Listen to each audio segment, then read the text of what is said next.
fans, welcome back everyone, welcome back to the final group, the final day here of the Rongyi Cup Season 3 group stage, Group D.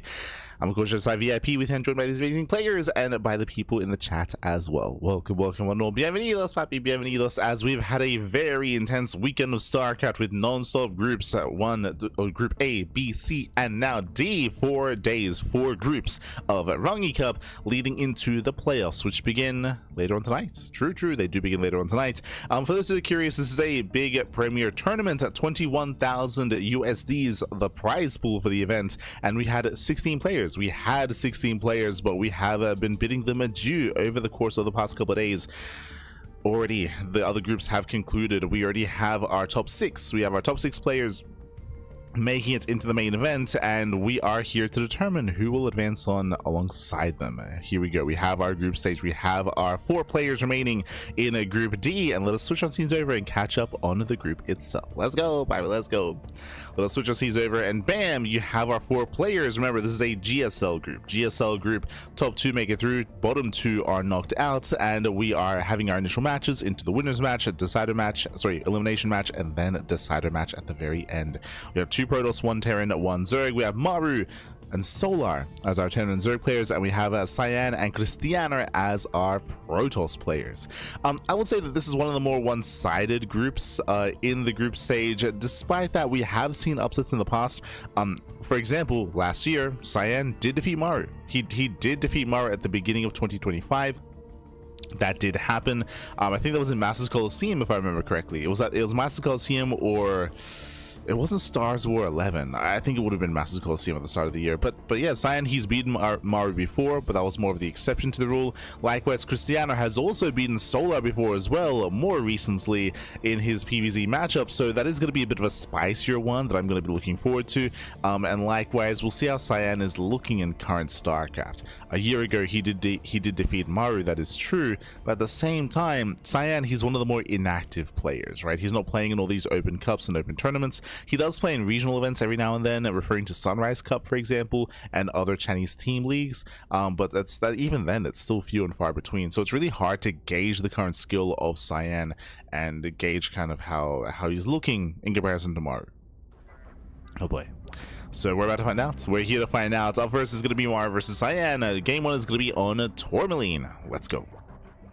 We are jumping into our first series of the broadcast, into our first game. And again, as we mentioned before, we are going to be wrapping up the group stage here today. This is a replay cast. I should emphasize that. I'm sure there's someone asking, when were these games originally played? Around 10 hours ago. Around 10 hours ago. Last night was when this group initially was broadcasted. If you recall, we were actually casting Group C at the time, and we were unavailable to cast a Group D live. So we're here to catch up on it around 10 hours later after the fact. And here we go, spawning in the bottom left-hand corner of Tourmaline. We have the South Korean Terran player. We have the blue Terran representing Team Vitality. It is Maru.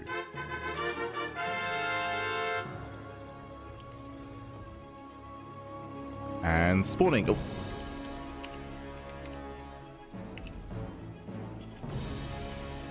And spawning in the top right-hand corner, we have his opponents. We have the red Protoss player. The red Protoss, the Chinese Protoss. It is Cyan, aka Lancer. Hold on, I gotta.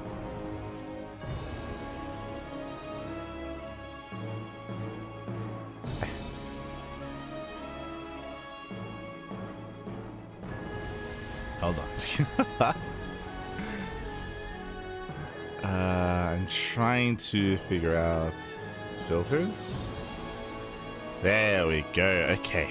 Sorry, I was just trying to fix up the names in the UI, but here we go. We're jumping into our TVP, jumping into our first game here on Tourmaline. Tourmaline, of course, is one of the small maps of that pool. Aggression is favored here on Tourmaline, and we'll see how aggressive our players plan on being. Already double gas opener out of Maru. We do expect to see all-ins out of Maru. He's very fond of all-ins in TVP, and I would imagine that he will showcase that throughout the course of this series. 2 base all-ins are going to be heavily favored here, so eyes are on Maru. So far, racks in the factory. Remember, double gas. Double gas means faster factory, means a delayed CC. We should still be expanding, don't get me wrong, but it's going to be a later expansion in favor of earlier tech. Faster factory, faster starport as well. We'll see where this leads us. Maru has a lot of options.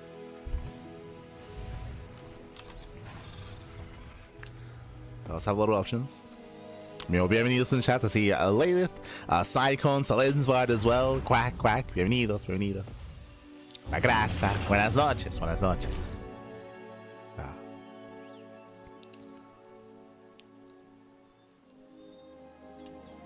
As from here, we have our tech of choice, Twilight Council Opener out of our Protoss player. And meanwhile, back at home, it's going to be initially Reaper into Reactor. So we have Reaper Hellion initially. We'll see if Reaper production continues. And if we do commit into Reaper Hellion, the goal is going to be economic damage. That will be the goal. Speaking of, yep, there it is, a Reactor Reaper Hellion out of Maru. So the way this works is that Reaper Hellion does fall off quite quickly coming into the mid game, right? It doesn't really scale too well in a longer game, but this early in the game, this excels at doing what? At killing workers. The goal should be to break into the mineral line, to rush through this area. If Cyan were to realize what was going on, he would have to wall off. Pylon, gateway, robo, you know, get a unit in position, get a sentry for a force field, and wall this area off to make sure that the Reaper Hellion does not get in. Unfortunately, currently, I believe Cyan has not gotten a glimpse of what is happening. He has yet to confirm how many Reapers and how many Hellions there are. You can see he's working on that Sim City, but if he fails to get this wall up and running, then Maru can just bust in. As he moves out with the Reaper Hellion. And again, the SimCity here is lacking. We have a charge-based opener out of Cyan. Interesting. And Maru, he's running past. Yeah, he's just going to rush past. He'll lose one Hellion in the process. We attempt a body block, but oh no! The Reapers, they get in. The Reapers, they do slip by. They get into the main base, and they're going for the probes. A couple of boys are being pulled, and how many probes are going to be going down? So far, 4, 5. Yeah, 5, 6 probes going to be falling. 6 workers for 3 Reapers. Sorry, 4 Reapers, right? Yeah, 3. 3 Reapers and 2 Hellions. You know what? Not the worst trade here for Cyan. This could have been a lot worse. This could have been the entire mineral line. So he does shut this down in the end. We do see Maru trading at 5 units for 6 probes. So again, not the worst trade for our Protoss player. Meanwhile, Maru, he did fail to scout. For all he knows, it could actually be a Stargate behind this. The chances are quite low, but again, it's a little bit in the dark. Meanwhile, going into charge like this, we do see that Cyan is going to commit. He's going to commit into what looks to be potentially a 2-base all-in. Going into charge this quickly is going to be ideal if he expects Maru to be aggressive into him. Otherwise, again, if Maru's unaware of what's going on, if he is lacking SimCity, then early charge can excel.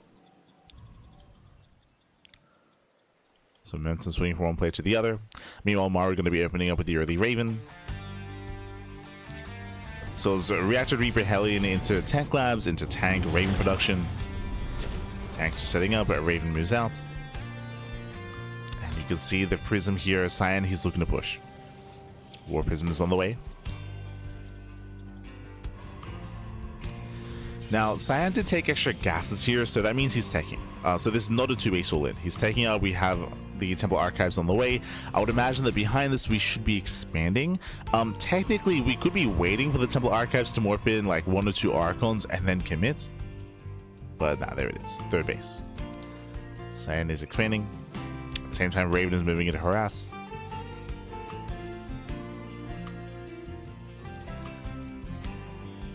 Does move in.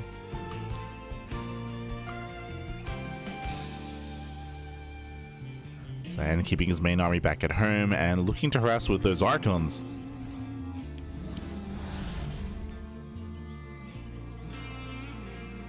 Storm begins. No shot we're gonna wait here for storms, right? Like, no, no shot. If that's the case, I mean, we're gonna be waiting here for quite some time. Okay. Storm is being chronoed. Maru's moving out. That's what's terrifying here is that we have 2 High Templar and they're gonna have a storm each here across the map. Back at home, what is it to defend? Does scan, does spot the High Templar. There's 1 High Templar, there's the NG overcharge, so he does have NG for a storm. When storm finishes. Cyan turns back around. Oh, Prism gets spotted. War Prism is spotted, Maru is aware. Cyan, he'll have 3 High Templar at home to defend. Storm will finish.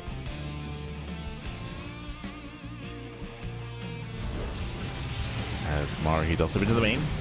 No major damage, he gets 1 probe, he does my mining time. Ooh, as the probes take it back too soon. Yeah, brutal target firing here. 5 probes go down, that should not have happened. So unfortunately, just a bit of a, just came back too soon. A little bit premature there from Cyan. A little bit premature.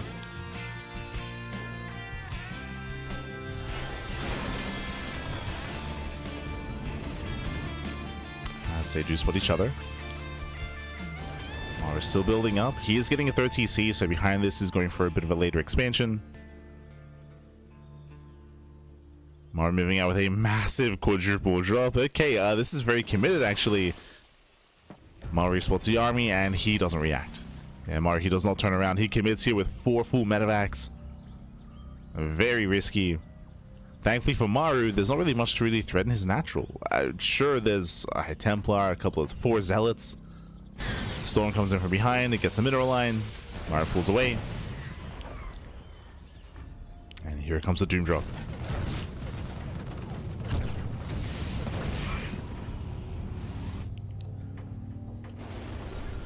Here comes the Doom Drop into the main. There is a Storm. First Storm connects with, what, 3 Marines? Not ideal. Mine just going up for the mineral line. Massive connections, and that's going to be already 15 probes going down. Already the entire mineral line falls. Army gets picked up. And Cyan is hurting. Cyan, he is hurting here. Behind this is trying to get into Colossus production. Working on Blink, working on +1. He's attempting to stabilize. And Maru's just been chilling. Now, if you recall at the start of the game, I assumed that Maru was going to be more active. I believe that because of the initial scan earlier, referring to when Maru was posturing in the center, he saw that Storm was being researched, he saw that it was a charge-based opener, that Maru, he recognized that it wasn't really safe to move out. I mentioned earlier that opening up charge like this is ideal if you believe your opponent's going to all-in you, just because it can shut down tank-based all-ins very, very easily. But Maru, he backed off, right? Maru, he backed off, he stayed back, he's setting up defensively back at home, so there's Widow Mines, tanks, he has City as well. Maru's ready.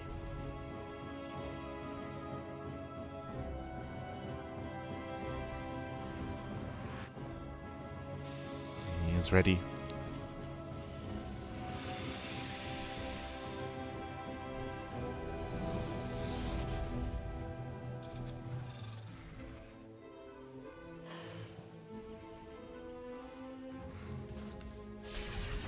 And Cyan, I mean, he's going to move in soon. He doesn't have a 4th base. You know, 4th extension. Ooh, might just go up. Brutal connection. Bearing in mind that Maru, he does have the better economy. He's up in workers plus mules. 4th base is incredibly late here for Cyan. And the supply is just getting more and more in favor of Maru. Even double expanding, Jesus. He's getting 2 CCs. Maru.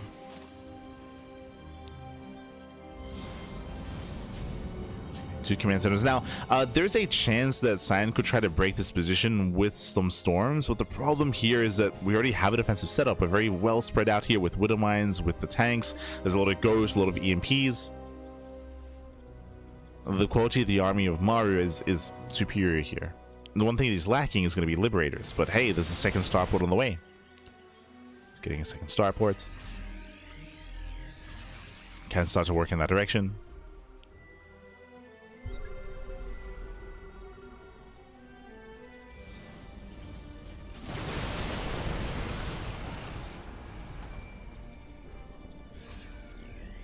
As Mars claiming his 4th base, Lancer just now getting his own. Cyan even.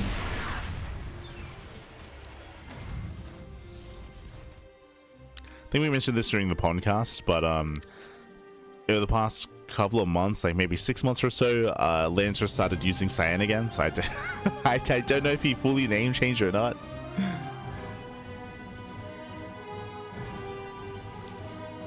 Lancer. Cyan. Oh.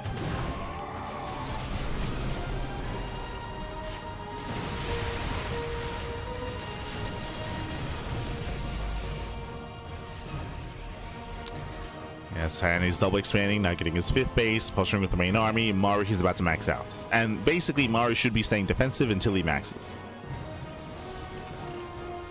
Just keeping up with the rotations, absorbing these kind of attacks. There's that fusion core, that's going to be for Liberator range. We did mention that the one thing that Maru is missing is Liberators. So Maru, he's getting there. And we see that Cyan, he's going for his own Stargate and +1 air attack. He's looking to switch into Sky Toss. I do like this decision, but I do feel like this could have been made a little bit earlier. Unfortunately, it's going to take a while for the Sky Toss to really kick in and to really get underway. Takes a long time to build Tempest. Oof, as the Prism goes down, High Templar as well. Another High Templar gets sniped. The EMP connects. Do we have any Storms left? One High Templar. Okay, there's one Templar in the back line. Sorry, two Templar. Still a couple of Storms available. See here, Maru making 4 Liberators at a time.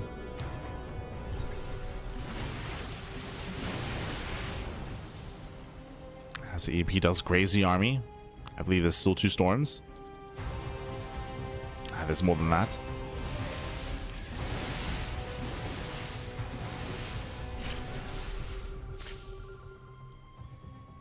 Maru, he wants that Templar. Lands an EMP. Lands an EMP of the Templar. Ooh, a nice split there by Cyan. Ooh, he splits well, but the Prism goes down. There were 2 High Templar inside. I think it just better trades for Maru. Typically in this position, typically in the mid to late game in TVP, the Protoss player has the better base count, the better economy, and the larger bank. That's not the case here. Maru, you can see, has a larger mineral and larger gas bank. One of the reasons for this is because Cyan was very late to expand. His 4th base was insanely late, his 5th base was delayed, his 6th base, like the bases just were too little too late. Not just that, but Maru has also been more efficient. It's been more cost efficient.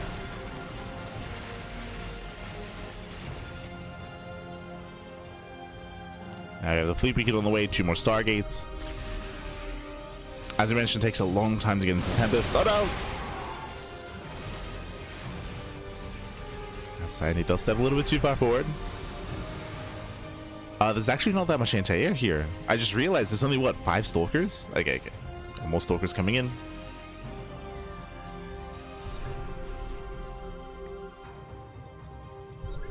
Oof. Snipes on the High Templar.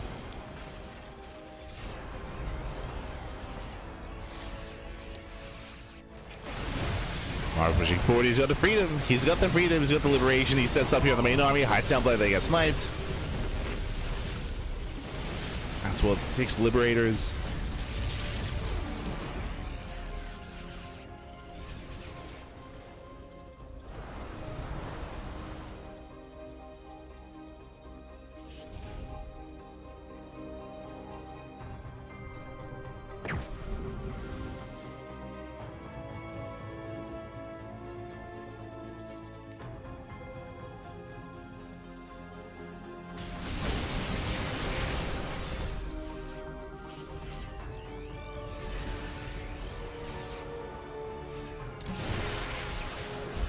As the EMP connects. At the same time, a very nice Zealot run by Maru. His entire army here on the right hand side. There are no reinforcements, so these Zealots, they're going by unchecked.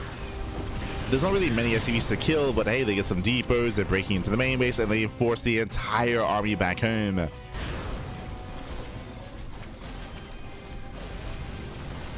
As they're picking up some add-ons. It's an expensive run by, but I mean, hey, it does give Cyan some breathing room. It allows him to potentially get into Sky Toss. I say potentially because he has yet to begin any Tempest production. Still no Tempest. I feel like this would be the moment. As the Liberators, they reposition, the army's gonna be bullied back. Cyan, he's running out of Storms. He only has 1 High Templar left. Yeah, 1 High Templar, no Storms. And Maru can just chase. Maru, he can't just chase. There's still a Zealot in the main. The 1 Zealot.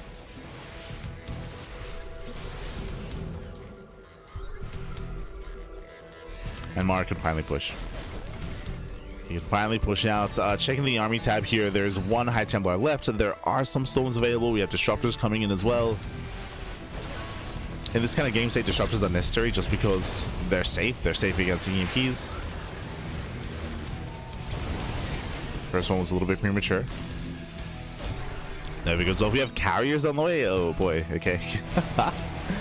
I mean, it'll help if we can get there.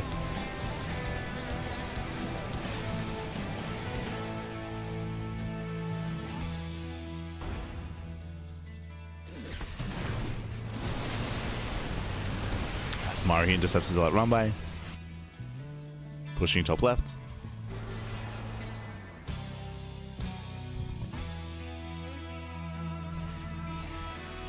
Keeping up with the charge lots.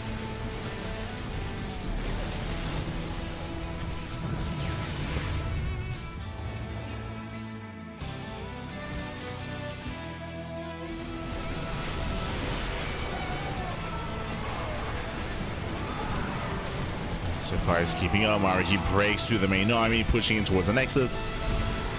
And again, Cyan just doesn't really have anything to stop him. It's just too many losses. Too many losses here.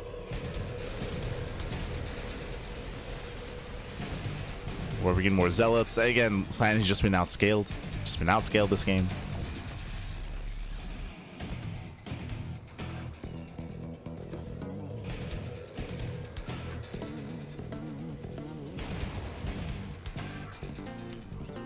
As Maru, he's just diving into the main base. He scans, he sees here no stalkers. A couple of carriers will pick up some medevacs though.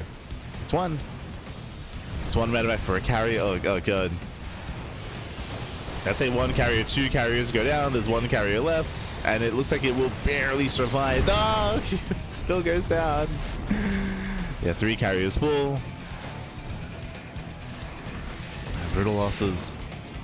Again, it was a bold move to go into carrier to begin with. Tempest, they have a lot more micro potential just because of their range. You can kite back.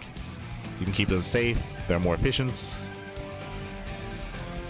Going into carrier, I feel like is a good move if you have momentum. If you have map control and if you're containing your opponent, then carriers can excel.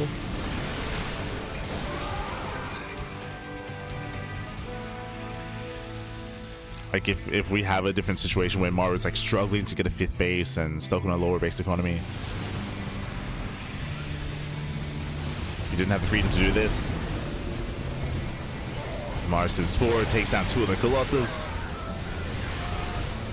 Does take a couple of storms to the face, but yeah, he can just break through. He just break through anyway. Takes out the disruptors. We do have a couple of storms left. Oh, yeah, another storm lands.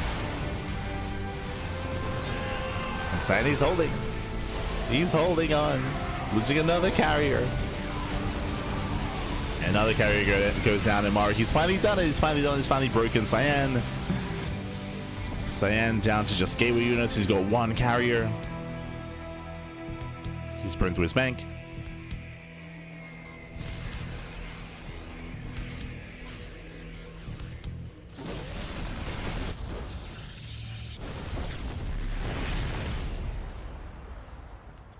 I say that Maru, he's going to be backing off and most likely rotating to the fringe bases. This will give Cyan some time to actually build up his army again. Unfortunately, he has to build up from the beginning, from scratch. So once again, it's very gateway reliance, gateway heavy. Oh, the dude! Oh, does he get away? He does. Jesus, it does pull away. 6 probes go down. Thankfully, Cyan did notice. Do we have an observer? No. 0 detection. Oof. Yeah, 0 detection. So this is, we just get free damage with the ghost. Drop here behind the mineral line. Drop on the right hand side as well, and Cyan's just being pulled apart. Both the important mining bases are on fire. 29 probe kills. Ah, yes, there, Maru. Calm down, baby. Calm down.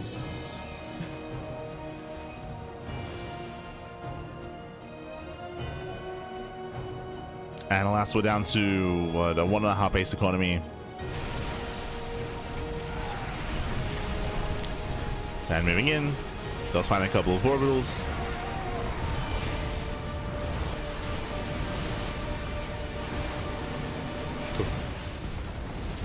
Catching out the Colossus.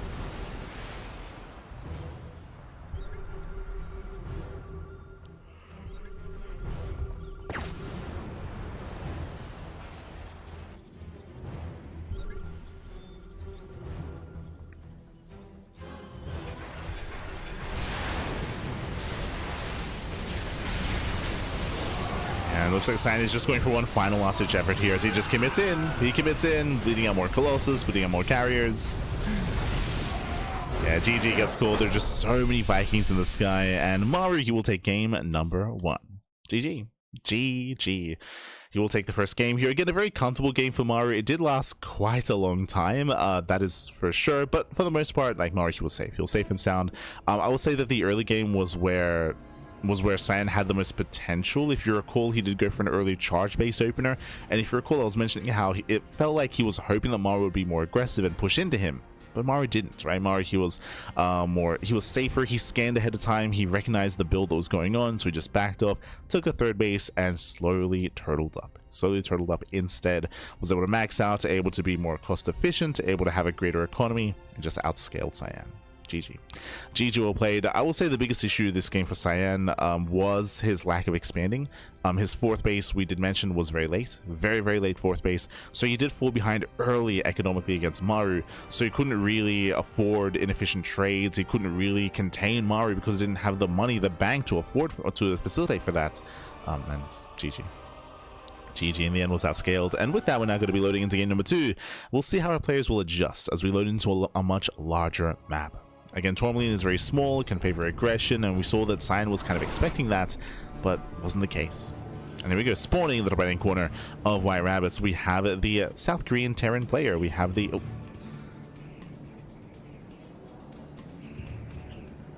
We have the South Korean Terran.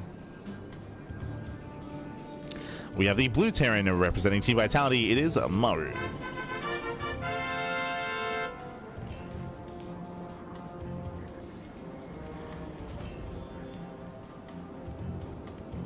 And spawning in the bottom hand corner, we have his opponent. We have the red Protoss player. We have the Chinese Protoss. It is Cyan. I'll fix his colors. Un momento. Filters. There we go. Beautiful.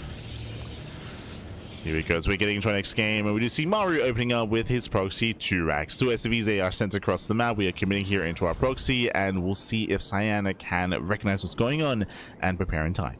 Oh boy. Oh boy.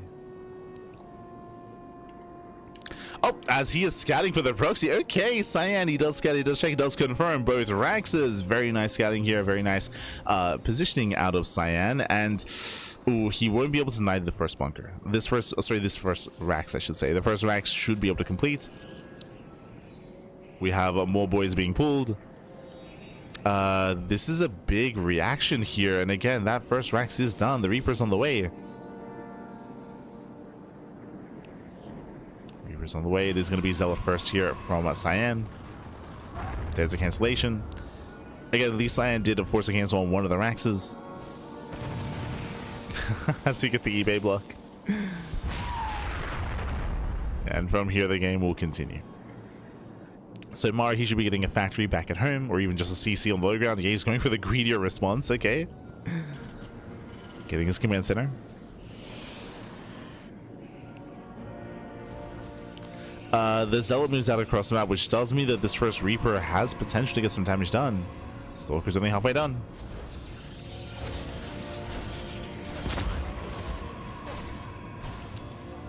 So far, Cyan, he controls well. He controls well. The Stalker pops out. Cyan, he will defend. And the Zealot may be able to delay. Maybe able to delay the CC. Remember, there's nothing here. There's no factory. There's no production. So there's nothing to stop the Zealot from getting damage. Should delay. Shouldn't be able to kill or force a cancel. But with the help of the Stalker, maybe.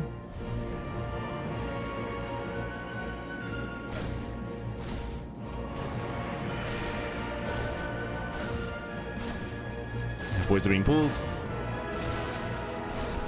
Stalker has arrived. The first Zealot is going to be surrounded. Oh, and the first Zealot is going to go down. As Zealot does fall, Stalker's being chased. Taking a lot of hits. Does get 3 SCVs. And Maru, he will defend, even killing that Stalker. Ay, ay, ay. Expensive loss early on here for Cyan. Initially, the Zealot delay and the Zealot harass was great, but unfortunately, he wasn't quite able to get much more done. He got surrounded, lost the Zealot early.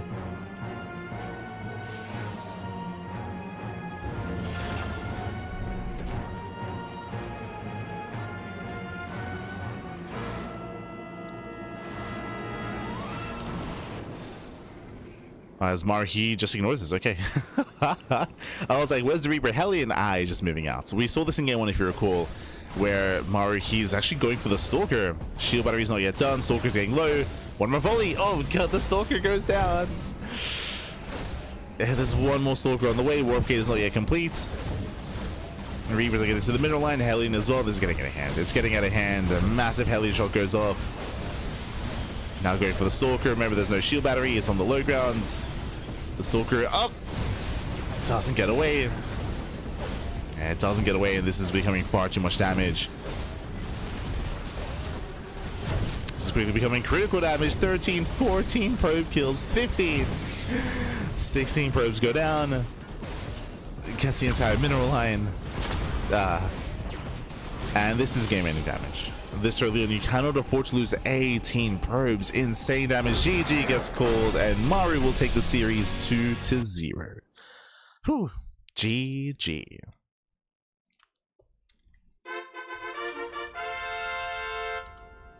GG, well played, Maru. He will claim the series. He will advance on into the winners match. Again, unfortunately, even though Cyan was able to scout and deny the initial racks, he still did sustain a lot of damage. Unfortunately, he had some miscontrol when he moved out across the map. His first L did get surrounded, to get caught out by the SCV, so it went down a little bit faster than normal, and with that, he did bleed out his Stalker as well. So he did lose 2 units early on. It allowed Maru to build up his Reapers and to counterattack. I would imagine that maybe Cyan wasn't really expecting Maru to continue Reaper production. Remember, the Reaper was proxied across the map. He was still making Reapers, still making use of that proxy, I should say. So was able to bypass the aggressive gateway units of Cyan, punish the fact that Cyan was across the map. There was nothing at home to defend. There was not enough at home. He had a shield battery on the way, did finish up too late, and GG. GG, well played. Congratulations to Maru as it does claim the series, and we're going to be getting into our next matchup. Remember, this is a 4-player group. Maru does advance on. Cyan's going to be knocked down to elimination match, and we're going to be jumping into a ZVP this time. It's going to be Solar and Krystianer.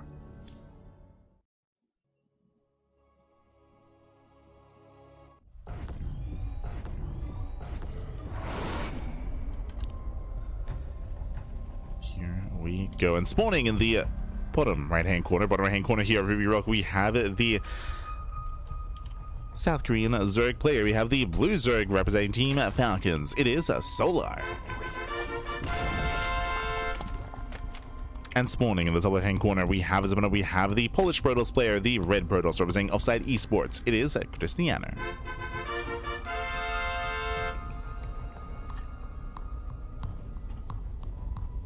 Here we go, and in my mind, this should be a bit of a closer matchup and a closer series. Again, we have seen Krystianer bring Solar down before. That has happened in recent times.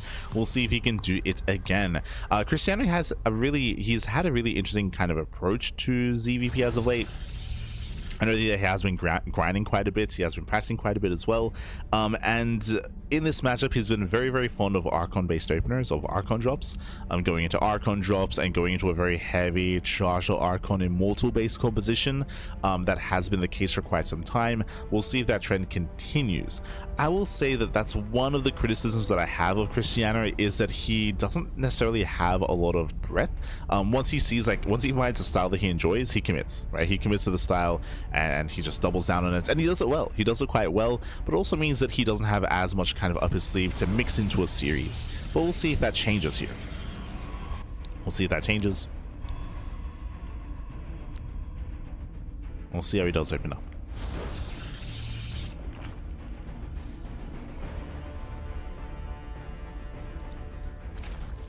So again, we should be seeing that Stargate opener into faster Twilight Council and Robo.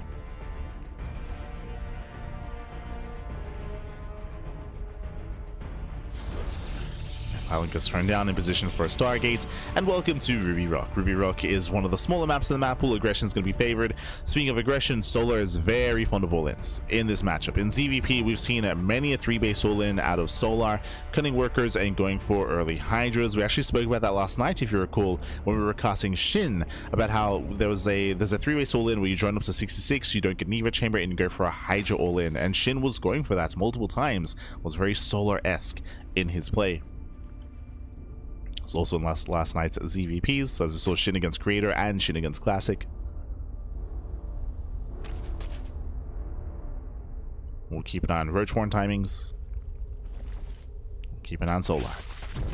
But now, Stargate. Stargate open out to Krystianer. Solar expanding towards the Protoss.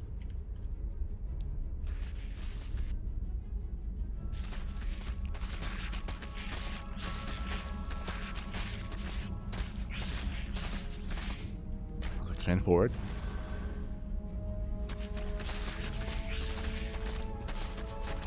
First blood. True. God, I completely forgot that was a thing. That was I guess that gives you a reason to be hyper fixated on the early game. For those that I remember, Base Trade TV, they used to, yeah, that was very iconic for them. That was very iconic. They'd have the first blood animation for the first unit that goes down. That's you unlocked a core memory pack. As there it is, we do have our third base, so it's going to be Stargate into the Robo. We did mention this at the beginning of this series, how Krystianer is very fond of this kind of follow-up Archon-based play. In my mind, we should be seeing a Robo into, well, actually, it would have been a Twilight Council into Robo. So, Krystianer, you have my attention. The reason why you'd often see an earlier Twilight Council, and there it is for the Temple Archives. So Twilight Council into Temple Archives into High Templar into an Archon drop is what we're expecting out of Krystianer. A Solar, he does go for the early Roach Horn. Solar, he saw the timing of the Robo. Yeah, he knows. Yeah, he saw the Robo timing. So he's going into Roach play. Solar's playing safe. Did I say playing safe? Solar, he's actually moving out. Very early Roach production here. He's going for the all-in. We did mention that Solar's very fond of all-ins in CVP, and that's what we're seeing here. So he's rallying Lings across the map, he's rallying Roaches across the map. The goal is to just end the game. Here comes the War Prism. Remember, the Twilight Council is done. Oof. There's the Temple Archives. At Krystianer, he was telegraphing from the beginning that he was going for an Archon drop, but he's still a ways away.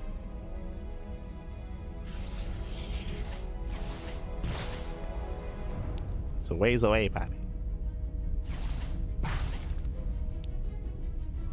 And the all-in is coming. Roaches are whirling across the map. The War Prism does now confirm, and we could have seen Immortal production if Krystianer was aware, but he didn't scout, right? Krystianer, he failed to scout. The Oracle was being defensive. Roaches push in, the Immortal production only just now began, and the army floods in. Yeah, we flood into the natural. The pylon is exposed. Yeah, Tosis pylon, it's gonna go down. Depowers everything at the natural. The Immortal is not gonna pump, and there's just nothing at him. There's nothing here. We have two Archons morphing in, and they can definitely help out. One of the Archons is gonna be targeted. Oof. There's one Archon left. And with that, Krystianer pulls the boys, getting desperate here. But Lings, they just go to town. Every worker's gonna fall. Every worker falls. GG gets called, and Solar, he takes game number 1. Whew. GG. GG, well played. I had assumed that Solar going for the Roaches was a reaction to scouting the Robo, but that was not the case. I believe he was going for Roaches to begin with, even before he had scouted. So Solar, he was just going for the Ling Roach all-in. I did mention at the beginning of this series how Krystianer, unfortunately, is a little bit predictable. When it comes to his style, like once he finds a way that he likes to play, he commits. That's why we're speaking about the Archon drop opener before the series even began, and we went for it here. But as you saw, like, there is a bit of a weakness to this build, just because you're going to be lacking, because you're so tech heavy. You're getting a Robo, a Twilight Council, and a Templar Archives, and a War Prism as well. Like, this is all investments into tech, into setup that won't really help you early on against an all-in, just because you're delaying your Immortal production, just because you're not getting Blink, for example, you're not getting extra gateways, you're delaying your warp ins, and the pants were down. The pants were down. It was also unfortunate that Krystianer, he didn't scout the all-in. If he was a little bit more active with the Oracles, he could have seen the lack of saturation and could have seen the move out a little bit earlier as well. But GG. GG, well played. With that, Solar takes lead, and now we're going to be loading into game 2, going to be loading into the Old Republic. This time a much larger map, so these all-ins are going to be weaker on this map. We should be able to get into the mid-game a little bit easier. This should be a much more comfortable map for the Protoss, but we'll get there. As spawning in the right-hand corner of the Old Republic, we have the South Korean Zerg player, we have the Blue Zerg, representing Team Falcons, it is Solar. And spawning in the bottom left-hand corner, we have as opponent, we have the red Protoss player. The red Protoss representing outside esports. It is a Krystianer. Here we go. And welcome to the Old Republic. Again, this is a much larger map. The map pool, it is easier to expand and to defend on 3 bases. What is the big difference here on this map? Well, as opposed to the previous map, we do have a narrow ramp coming into the natural. We have a ramp coming into the 3rd base. This is a little more defendable. Your army is going to be in position. On the previous map on Ruby Rock, you're a little bit more spread out and there are more openings and there are more exposed locations. Here, less so, at least on 3 bases. The 4th base is a different issue. In my mind, I would expect to see Solo do one of 2 things. Go for an economic opener into a 3-base all-in instead, or even potentially muta play. But I'm leaning more towards 3-base play. Remember, last game, Sola, he cut workers at 2-base saturation, even under 2 bases, to be honest. Like, Sola, he cut workers very, very early on. Here, we should be seeing Sola drone up a little bit harder. We should be seeing Krystianer actually get into his build, but can he survive the 3-base play? Solar is very fun. We said this before, but he's very fond of all-ins in this matchup, and there are different variations of all-in. We saw hyper, like insanely fast 2-base play last game. This time, we could be seeing it off of 3 bases instead. But we'll see. We'll see. There are other options on the table. Muta play can be risky against an Archon drop opener. Archons can keep up with mutas, but it's not as effective as Blink Stalkers when it comes to keeping up with the speed of muta play and the mobility as well. So that is an option, but you do leave yourself vulnerable.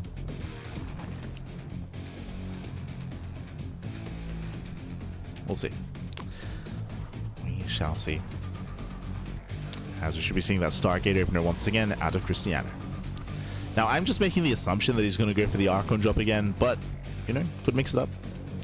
Could mix it up here.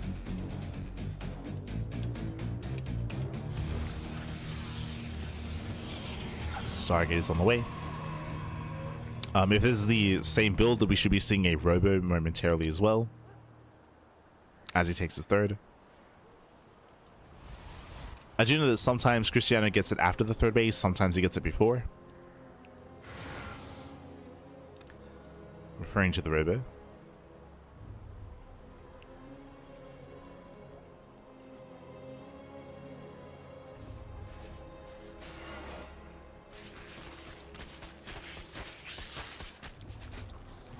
As Krystianer does poke out.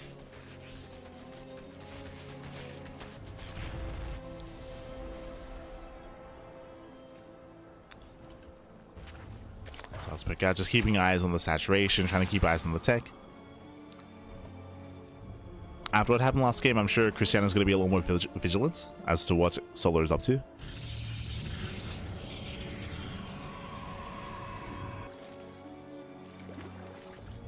He's going to be paying attention. Oh, and we do mix it up. Okay, so that is not a Robo. That is going to be 3 extra gateways, Jesus, 3 extra gateways and a Twilight Council before expanding. In my mind, this should be Glaive Adepts. Should be Glaives, but as you can see, Krystianer is staying in gas. Typically with Glaive Adepts, you pull out a gas. You pull, I should say, 1 worker out of each gas geyser because you don't need that much gas. If we're staying 3 and 3, 6 in total, then we could afford even more gateways, getting up to 6 gateways instead of 4, or we could even go for a Dark Shrine alongside this as well. Eyes are on Krystianer. Yep, Glaives are on the way.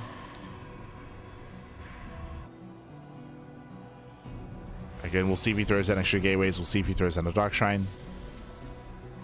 Now, Krystianer still does expand. And we do see that Soul's playing it safe. Getting his Roach Horn. He's getting his Roach Horn. Roach Horns are often skipped in this matchup, unless you feel the need to do otherwise. Against Krystianer, Solo just wants to play it safe, calm down. Has access to Roaches.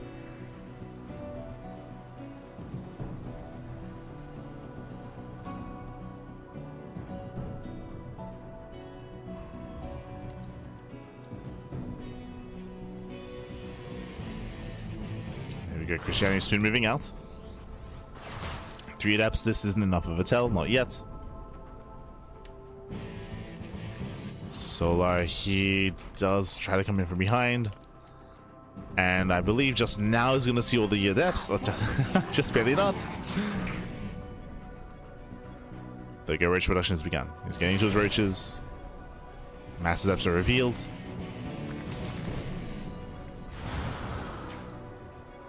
Solar's keeping up. He's got 8 more roaches on the way. Now, if this fails to get damaged, then Krystianer's going to fall behind. So the pressure is on. He needs to get more done here. As you can see, Krystianer, he has gas banked up. I mentioned earlier that typically if you see adepts, you actually pull out of gas. So, yeah, a bit of an awkward setup here, but he's trying to switch into Blink Stalkers. Oh, actually going double Robo. Okay. Double Robo, double Immortal production. We'll see if he can get there. See if he can get there, as Krystianer, he fails to get damage done. He doesn't really get much done in the natural or at the third base. The drones, the mineral lines are left untouched. Oh, and there it is. Spire. Okay, we're going into meters. We're ahead of meters. We did mention earlier that this was going to be an option for Solar. I still wasn't convinced that he was going to go for it, but but okay, sure. It is going into meters. Now, what's kind of scary about this position is that Krystianer is going to be hyper fixated on dealing with the Roach counterattack. That's why he's going double Robo. He's making as many models as he can to make sure he survives against a Roach all-in. But we can see there is no Roach all-in. There are Roaches, yes, there's Roach speed, true, but we have melee on the way, not range, because we're going into Mutas, not Roaches. And Krystianer doesn't know. Krystianer, he does not know. Oh! Adepts, they do shade in, and they do not get behind the mineral line. Fails to scout, just barely. Doesn't see what's going on. Now, Blink will help. Ooh, Zorku gets sniped. Blink is going to help at least, but how many Stalkers are we going to warp in? And on top of that, there's no Phoenixes. If he had scouted, there could be a Phoenix on the way. But again, for now, hyper fixated on those Immortals. He's got 2, soon to be 4.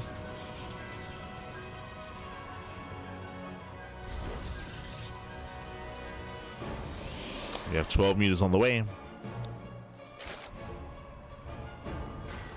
Oh, he gets scouted. Okay, Krystianer, big moment. He does scout. Immediately, Phoenixes on the way. Getting Phoenixes, throwing down shield batteries. Going to be getting ready back at home. At least he has some seconds to repair. Some seconds to react. Archons are being morphed in. Getting in position in the mineral lines. Meters, they do hit the third. Contamination here on the Robo. Ay, ay, ay. Does contaminate, where the Archons will defend. And we'll send this back. Meanwhile, Solar's doubling down. Solar, he's doubling down. We have more mutas in production. We have +1 air attack. +1 fire attack. Solar, he's not stopping. He wants that Archon. No shield battery. Yeah, there's no battery in position. He gets one of the Archons.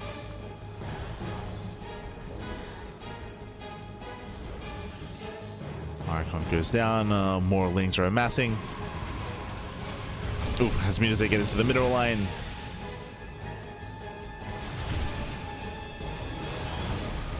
As they get in, getting 7, 8, 9 pro kills. The pro prism goes down. Rotates over towards the third base. Where's the anti-air? And there's barely any. There's barely any here. There's what, 4 Stalkers and the Archon. That is barely going to be enough to zone this back. Still 14 pro kills.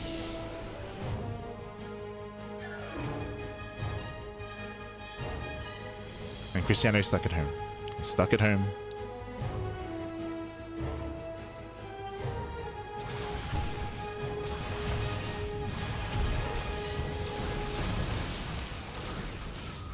Just once again poking in. Diving on the Immortals. Catching at the Phoenixes. Phoenix is going down. Immortals are left exposed. Oh, jeez. The mutants, they do take a massive Archon shot to the face. Yeah, the mutants have to be so careful here. So heading to the main. Catching another Phoenix. Oof. Going for the mineral line and getting almost every single probe here. 33 probes go down and more Phoenixes. And more Phoenixes getting called out. War Prism as well. 1 Phoenix left. 0. Yeah, 0 Phoenixes remaining. Takes down every Phoenix. 3 damage on the Immortals. We mentioned before that Archons are not very mobile.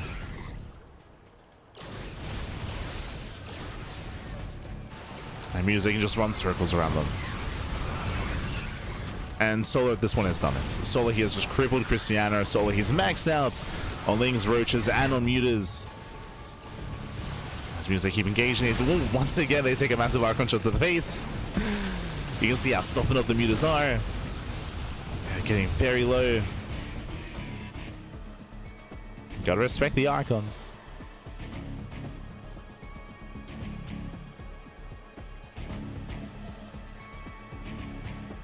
But Krystianer is down to 36 probes. 37. You're getting a very low probe count. Down to less than the 2 base economy. As more Phoenixes get caught, so GG gets caught, it gets out of hand, and Solar, he's going to take the series 2-0, advancing on to the winners match. GG. Whew, GG, well played. I do appreciate that Krystianer did mix up his builds, and here in game 2 did decide to commit into 4 Gate Glaive Adepts. Unfortunately, he was so close. He was so close to scouting what was going on, but he did miss the Spire ahead of time. Did also fail to get damage done with the Adepts. True, like that was also really unfortunate. Solo, he was blindly going into Roaches himself just because it is Krystianer. So Solo, he felt the need to play safe, and it did pay off. The Adepts did not get any damage done, but more importantly, the Adepts didn't scout. They failed. They barely failed to scout the Spire. If it was seen earlier, we would have seen faster Phoenix production, faster site defense in the mineral lines, and a cleaner defense to stabilize on 4 bases and to build up into the mid game. But you saw that even though he got scouted, it was only a couple of seconds of preparation before the Muse got across the map and still just tore Krystianer apart. GG. GG, well played. With that, congratulations, Solar, he does claim the series, and Solar, he does advance on. Meanwhile, we're getting ready for our next matchup. Up next is going to be the elimination match. Un momento. Here we go, as we do have our 2-0. So Maru took down Cyan earlier. Solar takes on Krystianer.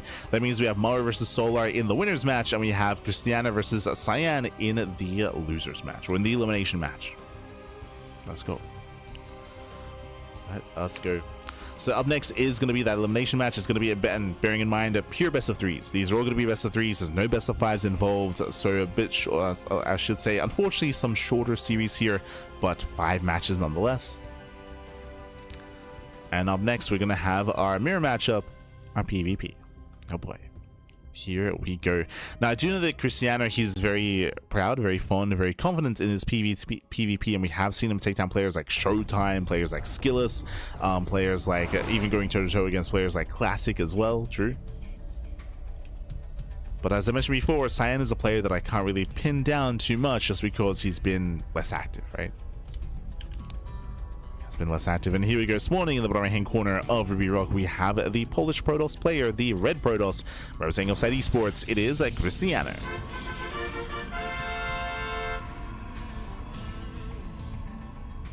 And this morning in the top left hand corner, we have his opponents. We have the Blue Protoss player from the land of China. It is Cyan.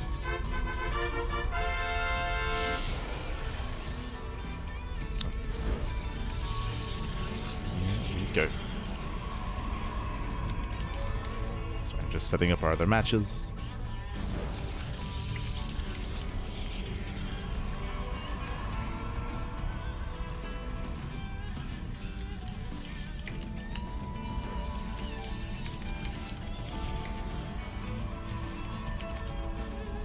There's match.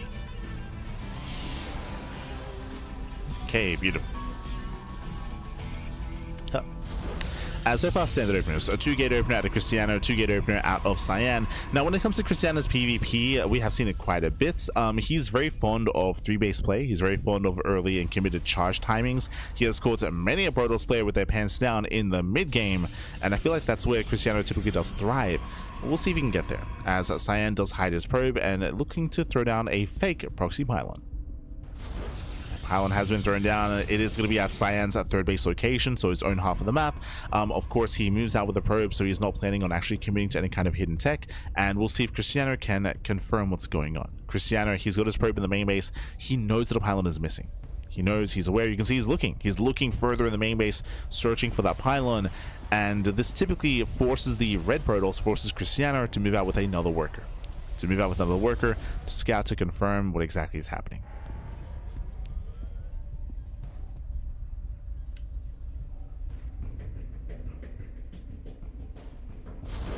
is usually what happens, but no, Krystianer, no fear whatsoever. He is expanding. Okay. He's still scouting with that first worker. He's checking the top side of the map. No, he is going to be setting up his expansion. Does open sentry, going for the hallucination. Krystianer, he is looking. He's looking, searching, and Krystianer, upon seeing the timing of the natural, he'll know.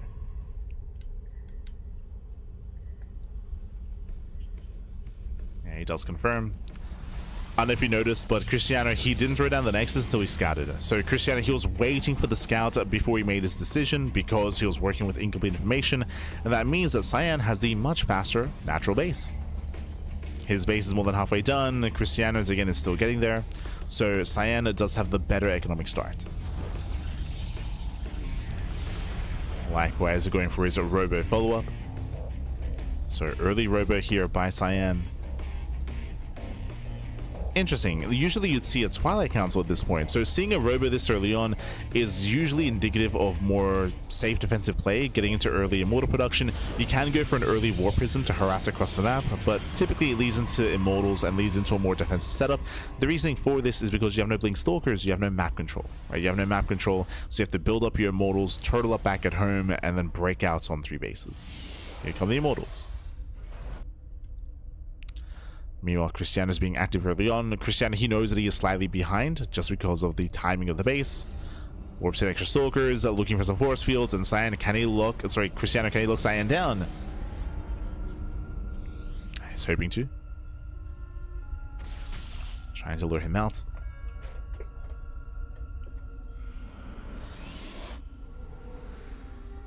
He does see the defensive setup. The Immortal has arrived, and Krystianer cannot break the natural.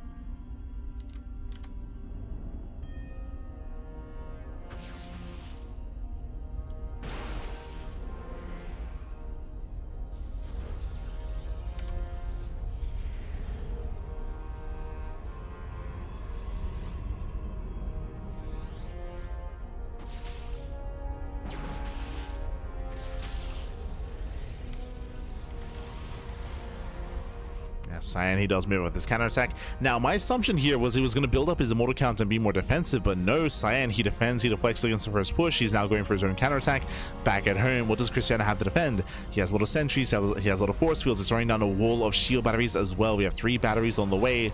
He's only got 2 gateways, can warp in 2 units at a time. Krystianer, he's turtled up quite nicely, and the hallucination confirms. So Cyan, he sees the shield battery in the main. He sees the shield batteries at the natural, and he pulls away. Cyan, he pulls away, he just postured, and this is a better start for Cyan because Cyan is expanding. He's getting his 3rd base. His 3rd is getting up, and he forced out 4 shield batteries. Oh my god, Krystianer was so convinced that this was an all-in. Yeah, Krystianer, he was convinced, and again, he got baited into wasting all these resources. So many batteries. And Cyan's just chilling. Just backs off, expands, gets an Immortal, gets another. And the pressure is on Krystianer. He's now expanding, but he needs more than just expand. He needs to make up for his earlier losses. And gets a battery.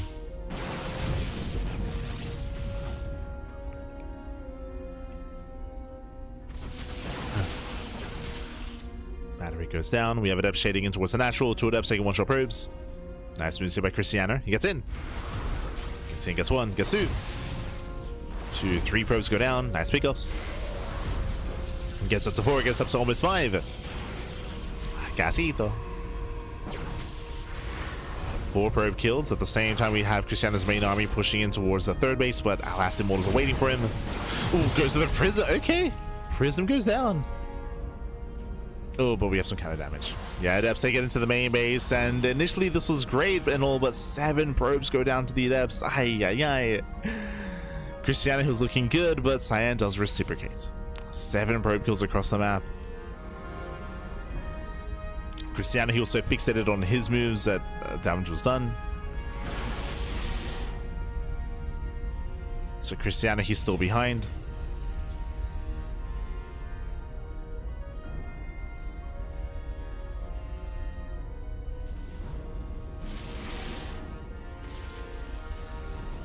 Cyan is just building up more immortals, getting a fourth immortal, getting into Archons.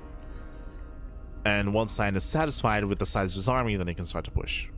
We're just still waiting here for a wave of Archons.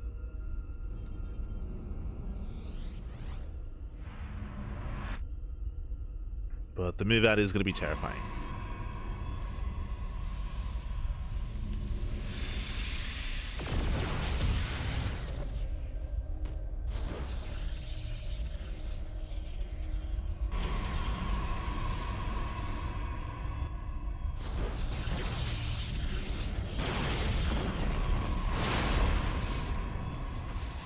Let's kill a battery. Krystianer setting up for a Zealot run-by. Again, these are the moves that Krystianer needs to go for. He's setting up run-bys, counterattacks. Doing whatever he can.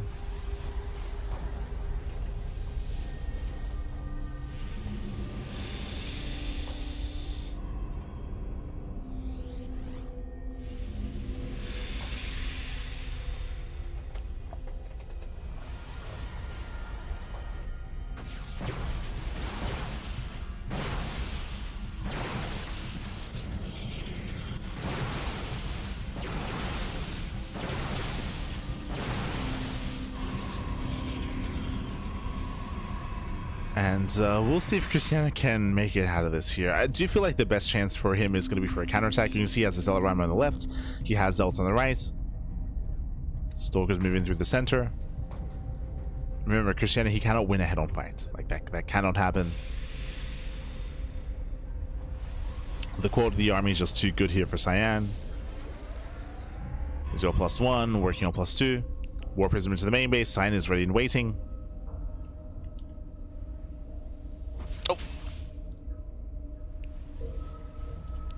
Waiting in the main.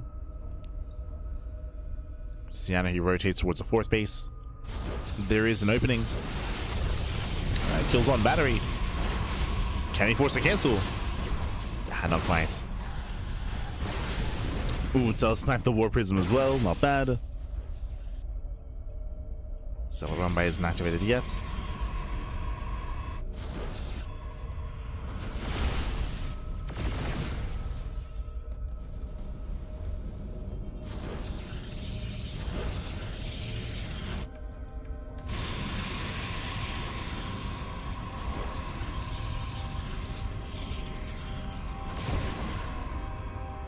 Jesus. I mentioned earlier that Cyan, it was going to be on him to turtle up, but he's going to push. I was going to say he might even just turtle up until he maxes, but no, he is finally moving out. As he moves out, Krystianer's going for the base trade. Does hit the natural, warp into the natural as well. Cyan turns back around, and Krystianer, he's committed. He is committed here. There's the recall as well. Krystianer pulls away with his Archons, at least with the Zealots are going to be going down. Cleans up the Zealots. So they push on the top side. Oof. And this wasn't worth it. This wasn't worth it. So Krystianer, he killed 4 probes. 4 workers went down, and Krystianer bled out so many Zealots. You can see here 16 Zealots. Ay, ay, ay.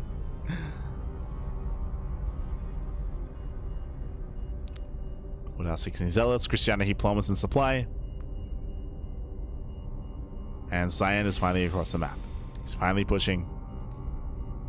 Krystianer, once again, he avoids the army. And I mean, I agree with this. Like, the best chance here is base trade. We're going for the base trade.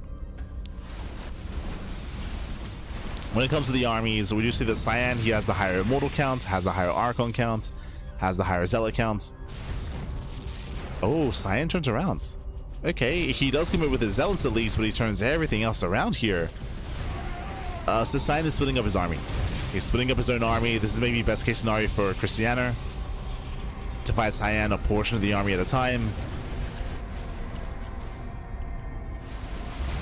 Even then, it might not be enough. Okay. There's so many Archons. Yeah, the Archons are pushing forward. The Sea of Zealots, they break through the third, now pushing into the natural. He's going in, bad. He's going in. Cyan bleeds out a couple of probes. It has killed 34 workers, and Krystianer turns around. Ay, ay, ay. I mean, on the one hand, yes, Krystianer, he will kill these zealots at least. Like, he will kill the zealots. That will help. Assuming they don't recall. Assuming. Okay, okay. Yeah, no recall. The Archons, they will completely clean this up.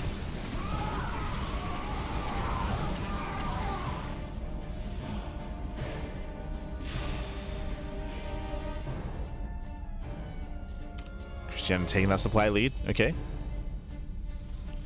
It's up in army supply, but he still has no Archons. Sorry, no Immortals, I meant to say. Archon counts are comparable. Actually slightly ahead in favor of Krystianer.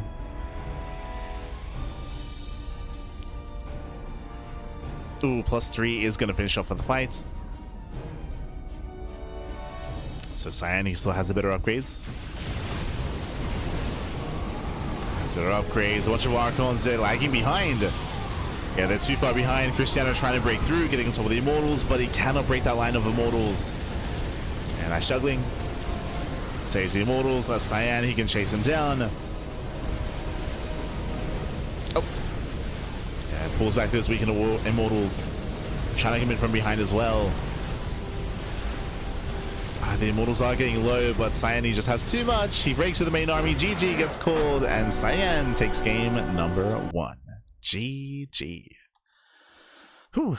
GG, well played. Cyan does take a lead in the series. Again, just a really rough start for Krystianer. Unfortunately, Krystianer, he had a bit of a misread early on, so he fell behind economically, and he stayed behind economically. We saw that, if you remember, Krystianer had a big overreaction. He threw down 4 shield batteries. That's a lot of batteries. He threw down 4 batteries, 3 at the natural, 1 in the main, in preparation for an all-in that never came. Remember, Cyan, he postured, he moved out, he pulled back and just expanded.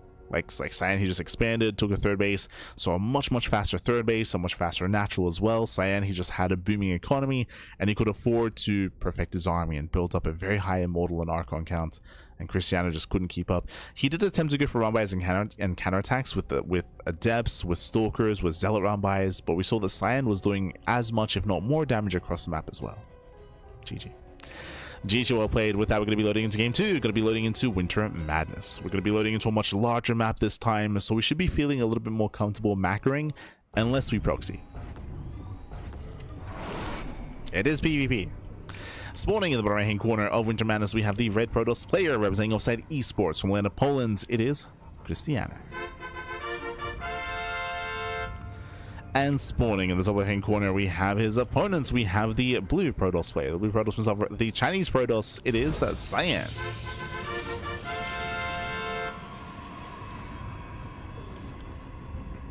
Here we go. Once again, welcome one and all to Winter Madness. Again, a much larger map. A map pool, longer rush distance by ground. As a result, so we should be embracing a bit of a longer game here, and Krystianer should be having a bit of a more comfortable start to the game as well. But we'll see. We'll keep an eye on our workers. We'll keep an eye on any hidden pylons.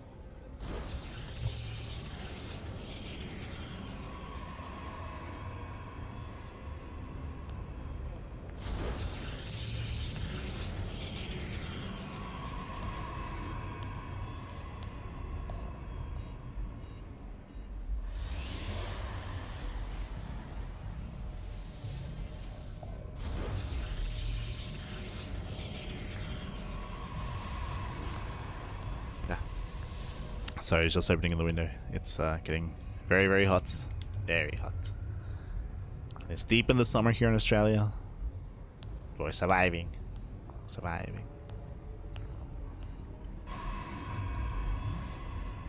Yeah. But for now, though, everything's looking as it should be. We have the workers moving out, and it looks like we're not deviating, we're not diverting into one of the corners of the map, so it looks like no proxies. Last game, Cyan did go for a fake proxy pylon, but this time the pylon is back at home. See a second pylon here at the ramp. Likewise, you see Cyan moving in, and does get the second pylon in the mineral line, or next to the gas geyser. Now, we do see that Cyan does something a little bit different here, and he does kind of invite Krystianer in. Cyan does go for a quote-unquote more efficient opener, but a riskier opener. And there's a reaction, double adept. What am I speaking on? Well, Cyan chose not to wall off. He chose not to wall off here at the ramp, so there is a massive opening to get in. You can see here that he has to invest into another pylon, into another pylon, into a gateway. Like it's just a bit of a more awkward setup here. That is why Krystianer, one of the reasons why he's opening up double adept. Double adept as adepts that can shade in and get some economic damage done. Double adept and a Stargate opener as well.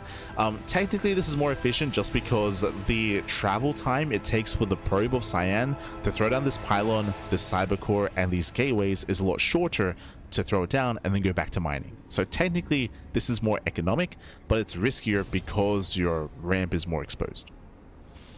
As opposed to this setup where Krystianer, the probe has to move, has to kind of travel longer here to the ramp to throw down these buildings before going back to mining.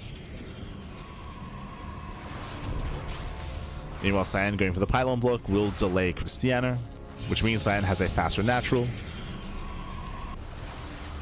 So again, Cyan had a bit of a greedier build, a greedier start, and a faster natural base, so Cyan is ahead economically. Does move out. The adepts they kept at home because they had to deal with the pylon, so this delays the adept aggression. Oracle's on the way. Cyan, did he scout the Oracle? He did not scout the Stargate. Cyan doesn't know. But he's pushing out, and this is just a really good move out of Cyan. Because Cyan is being aggressive here, he's forcing the adepts to stay at home. Like, these adepts are ideal to harass, but they can't harass. They can't move out. The adepts are stuck at home. Battery's out of energy. Ooh, Cyan does overextend. Picks off one adept, but may lose a stalker in the process. No, he barely does pull away. But again, Cyan, he never scouted. He never saw the Stargate. He doesn't know what's coming his way. And back at home, there are two stalkers in position, sentries as well. Looks like he might be able to hold on against the Oracle. Oracle into the main. Cyan reacts. Yeah, he reacts. He responds.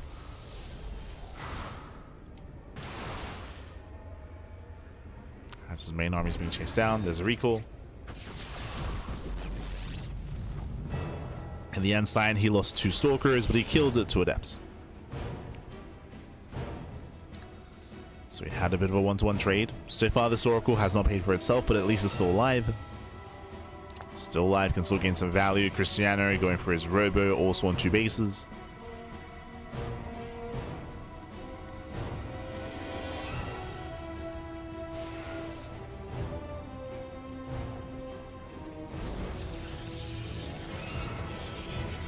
As Krystianer commits? Yeah, commits into the mineral line. It's 1, 2, 3, 4 probe kills. Getting little workers and getting up to 6 even. Oh my god. 6 probes go down, 7 probes even. 7 probes for 2 adepts. For 4 adepts. And Krystianer, he does take an economic lead. Yes, he had a later natural base, he had a less efficient start, but he's made up for that. Krystianer, he has made up for that. He's now ahead in the worker counts, building up his immortals. Now, as a reminder, we saw Stargate into Robo, so this should be very similar to last game, but the roles are reversed, where Krystianer, he should be slowly building up his immortal count, turtling up back at home, and slowly taking a third base. The reasoning for this, no Twilight Council. No Council, no Blink. Blink is done for Cyan. Cyan has map control, or at least he should. As he'll have a more active and mobile army. Delay on the third base. Scout confirms the Robo. And should confirm the Immortal as well.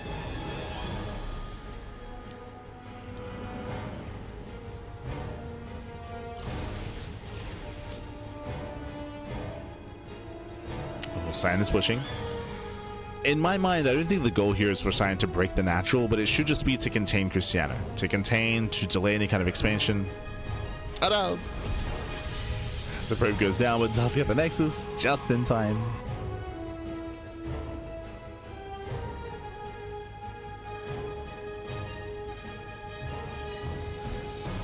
Technically, Cyan could find a way into the main. Yep, there it is. Cancels the third. He has his high ground vision. Going for the sentries. And gets one. Just the one, though. Gets the one sentry. Heals off into the main, blinks on in. Pick up some pylons, not bad. Gets a couple of pylons. Again, Krystianer's out of position. Catching up some stalkers as well.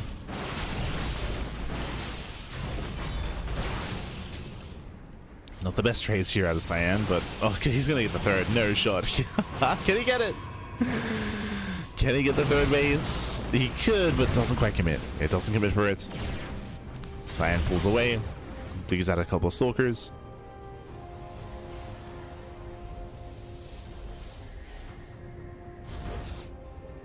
That is a lot of stalkers on the way for Cyan.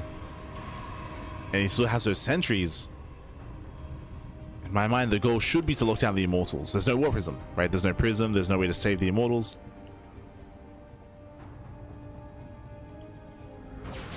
Cyan moves in. Taking a lot of cancel. Does lock down one of the Immortals. Nicely done. And one Immortal gets picked up. There's 2 Immortals left. Blinks on in, diving in the Immortals, and he's going to get all 3. Yeah, he's going to get all 3 Immortals. Massive pickups. Krystianer getting caught out. Forced to pull the boys. And Krystianer, he does have a ground army here. He's going to be able to hold on. Does hope he's lost his advantage, right? His advantage was the Immortal count. He lost all 3 Immortals. He's got 1 Immortal on the way. If only Cyan had a proxy pylon. If he had a proxy pylon, he could reinforce and end the game. He's trying to. As he moves out, it has to move in.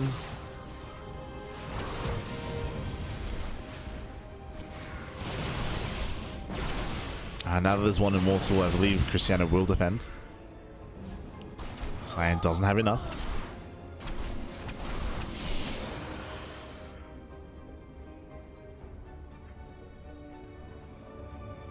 Oh, that is War Prism.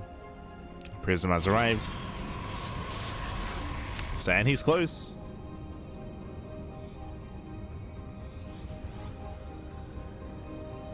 Ooh, and I feel like, if this had hit now, he could win the game. But now we have Archons. Archons are morphing in.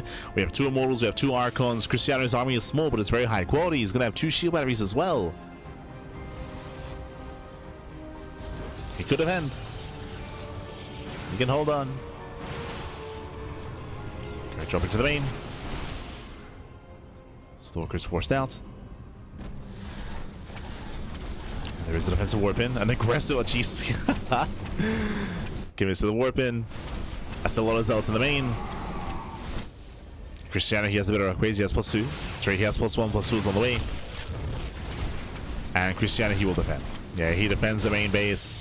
He defends the natural as well. Krystianer, he's holding. Tells me that's 7 probes. Krystianer is surviving.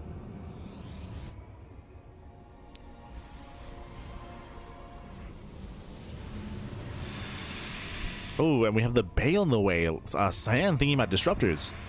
Technically, we could see Colossus. Technically. Not unheard of to see Colossus in PvP. For those that are curious, Colossus is basically an alternative to the Archon. Archons, they're better, they're more ideal. But we have seen players like Skillus, like Nikita, mix in Colossus. But there it is, disruptors are on the way. This makes more sense. This is a big risk. It's a big risk, a big gamble. If the Novas miss, then you can very quickly lose the fight. But we're going to be heavily reliant on these Novas.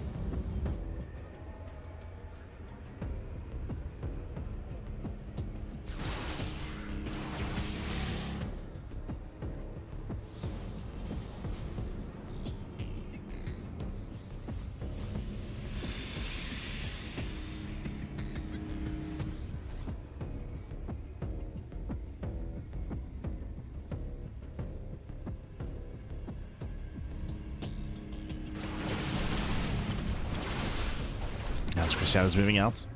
And once again, the soup is lying, right? Like Krystianer, he has a very high quality army. Krystianer has +2. He has +2 against +0 from Cyan. So he's got the better upgrades. When it comes to the army itself, he's got 7 Archons against 23 Zealots. Zealot heavy composition against an Archon heavy composition. Like Krystianer, he's just going to mow his way through these charge slots. And again, it's almost like a role reversal. Nova goes off. Get a decent connection. Nice splits here by Krystianer. Very nice. One Nova left. But the splits are too good. In game one, it was Cyan who had the Immortal Archon heavy composition. This time, though, it's Krystianer. So it's Krystianer. Second wave of Novas are connecting. Okay. Decent connections. At the same time, Krystianer, he does lose his mineral line. 20 probes go down. Krystianer, he has to commit. But the Novas, were they too good? And the Novas, they keep clipping the army. Oh my god, massive connections. 2 Immortals, the Archons go down. GG gets called. The Disruptors, they were barely worth it in the end. And Cyan does claim the series 2-0. GG. Aye, GG, well played. I was almost convinced that we were going to see the ace match. Like, Krystianer, he had a nice army. He was moving out. He initially dodged the first wave of Novas, but then they recharged. The Novas recharged. We saw some brutal connections towards the end. And on top of that, Cyan was able to cripple the economy of Krystianer. Krystianer, he had no follow-up. He was crippled back at home. He lost all of his workers at the third base. GG. GG, well played. Again, it was a really risky maneuver to go into those Disruptors, but in the end, it was worth it. In the end, it was worth it. So GG, well played. With that, we are going to be catching up with the bracket. Let's go. We're going to be catching up with the bracket here as we have concluded our elimination match. Okay, a lot of 2-0s tonight. A lot of 2-0s here as Maru 2-0'd Cyan and Solar 2-0'd Krystianer. We had just had Cyan 2-0'ing Krystianer in the elimination match. Krystianer is out of the tournament. He's out of the group stage, and now we have the winners match coming up next. It's going to be Maru versus Solar, and then the loser of that series up against Cyan in the decider match. Remember, there's still 2 spots available, and there are 3 players left. There are 3 players left. For the time being, though, we're going to be cutting to a break. We're cutting to a break here. So we're going to be... So take this time, get some snacks, get some food, get some water, drain your disruptors, massage your marines. When we come back, we'll have the next half of the broadcast. We'll have Maru and Solar. See you soon. See you soon. Bye. See you soon.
and welcome back, everyone. Welcome back. Ooh, hope you enjoyed that lovely Brutal OST as we returned. Oh,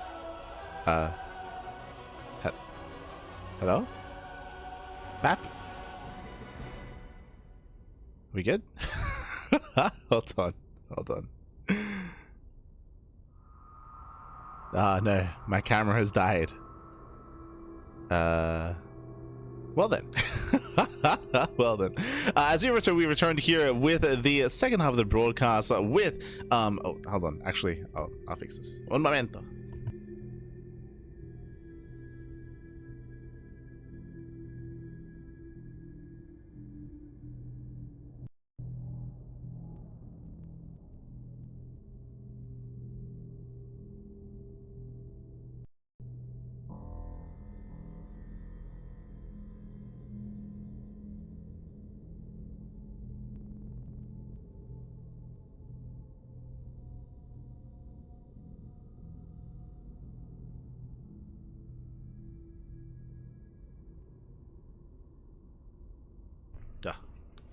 And we're back. For some reason my camera just died on me, so I had to unplug, replug the camera, and we are good to go. Welcome back to the group stage of the Rongyi Cup, the Rongyi Cup Season 3. We're here with the final group as well, Group D. We've already confirmed our first 6 players to make it into the playoffs, and we're here to confirm our final 2. We have 3 players left. We have Maru, Solar, and Cyan, and 2 of them will make it through into the playoffs. Oh boy. Here we go. We're going to be getting into this. Did see in the chat, how would Krystianer respond if we did see Colossus instead of Disruptors? One of the reasons why Colossus is a very niche kind of option in PvP, which we do see every now and then, but it is very niche, is because the reality is Disruptors counter Colossus. So usually if one player goes Colossus, the other player is either already going Disruptor or can react with Disruptors themselves. That's typically the way that you would go there. You would not go into Phoenix's. Phoenix anti-air, the Phoenix anti-air is actually very low. It's very low, so you wouldn't go Phoenix's to counter Colossus. You would go into Disruptors instead. Traditionally, I should say, but it's been a while since we've seen that dynamic here, and again, we have our first series, not involving Protoss. We have Terran and Zerg, we have Maru and Solar going to be stepping into the ring, and let's jump into Winter Madness. We do have our first game. We do have our fresh series. As a reminder, this is going to be a best of 3, purely best of 3, and we're jumping into our first game. As spawning in the bottom right hand corner of Winter Madness, we have the South Korean Zerg player. We have the Red Zerg representing Team Falcons. It is Solar. And spawning in the top left hand corner, we have the South Korean Terran player, the Blue Terran representing Team Vitality. It is Maru. As well, let us go. Now, TVZ in a matchup that has changed quite a bit over the past year, which I really do appreciate. I will say that TVZ in a lot of matchups were very stale. They're very stale, very one note. If you remember last year, especially around DreamHack Dallas, we saw non-stop ARAXs for a very long time. Of course, mech and battle mech was a big thing back then as well, before the patch, before the change of the Cyclone. And that was kind of plaguing the meta was mech and ARAXs. But big changes were made. The first one is the Baneling. If you remember, the Baneling was buffed, the HP was increased, which means that Ling Bane is a lot more viable. Previously, it was very standard, very meta to go for roach-based openers instead. That was one of the issues that I personally had with TVZ, but now Ling Bane is more viable. Not just that, but because of the changes and the buffs to the Spire, it does mean that Ling Bane Muta is more accessible as well. So we have been seeing more Muta play in TVZ, which I do appreciate, but I would also say it's a little bit more map dependent. On some of these larger maps, it is more viable to go into Mutas, otherwise you can still be punished. Otherwise, Ling Bane play has been more viable and more active, of course, and Ling Bane into Ultra is still very trendy. We saw that previously before the patch hit. We were seeing a lot of Ling Bane Ultra or Roach Ravager Ling Bane Ultra as well. But Zerg players have been getting more options. Likewise, so with Terrans. I mentioned earlier that we just saw mech or ARAX. Like mech or ARAX, that was like for the majority of 2025. But now that mech is less viable and now that ARAXs are weaker, we have been seeing more active play from Terran as well. We've been seeing more active mid game, more active drop play, and a little more aggression in general in TVZ. Has been a little more fun. But we'll see how Maru will adjust. I will say that Maru, he is known for being the king of just turtling. Like, he's a very, very turtle heavy player. If he can get there, I would say he has the best turtle play compared to anyone else. And oh my god, that is a third CC before factory. Jesus. Hyper greed out of Maru. This is a very bold move. I would expect to see this on Celestial Enclave. To see this on Winter Madness is crazy. So crazy greed out of Maru. The goal here is to rush into the mid game with a boosted economy. With a very boosted economy. It's on Solar to figure out what's going on. If Solar doesn't punish, it's going to be 3CC3 Rex. No shot. This is a TVP build. Okay. So 3CC3 Rex as he accidentally did lift his CC. Yep, there we go. There's that third Rex. Now, what does this mean? If Solar scouts, what can he do? Solar can be hyper greedy. Because of this build, no Hellions, right? There's no factory. There's no Hellion harass whatsoever. So Solar can freely drone up as hard as he can, get a fourth base spread, creep as much as he can as well, and go by unimpeded and skip lings, right? He can skip early Zerglings because there's no need for early Zerglings against this greedy of a build. Basically, Solar could meet this greed and try to exceed that greed or just keep up with that greed. That is an option. Otherwise, what is this also really weak against? Roach all-ins. Roach all-ins will kill this just because of the delay on the factory, which means no tanks, right? There's no defensive tanks here. There's no defensive setup. Also, because there are no Hellions, Maru has limited scouting, right? Like Maru, if there were an all-in coming, Maru would have a really hard time scouting the all-in because there are no Hellions to be active to check for 3-base saturation, right? He wouldn't be able to scout the third whether or not Solar's even joining up. So against this kind of build, you want to go one of the extremes, either an all-in or hyper greed to keep up, if not exceed the greed of the Terran player. But right now, Solar doesn't know. Right now, Solar, he's trying to get some vision. He pokes in. Solar, he sees all the Marines. For all he knows, it could be a 2-on-1. Right, this could be a 2-on-1, this could be a 3CC 2-on-1, it could be a 3-Rex, it could be a 3CC 3-Rex, which is what we're seeing here. So Solar has incomplete information. But what he has seen so far is lack of Hellions, so he can assume that, again, it's one of the more biocentric builds. So Solar, he can make at least that assumption. And you can see 1 EVA chamber. What does this mean? He believes it's a 2-on-1. Going for the 1 EVA chamber is to go specifically for +1 carapace so it can be ready for the stim timing. Unfortunately, this is a bit of a misread. We could have seen double EVA chamber, double upgrades, because this stim timing is going to be hitting late. So it's going to be a late timing here from Maru because it was really more economic more than anything. So this reaction from Solar is less than ideal. As you can see, Solar's amassing lings. Why is he amassing lings? He's getting ready for the stim timing. The stim timing that isn't there. So this does scream a 2-on-1 reaction and a 2-on-1 response. Maru's just chilling. He's just chilling, getting the armory, getting ready for 2-2 upgrades instead. So very fast upgrades here by Maru.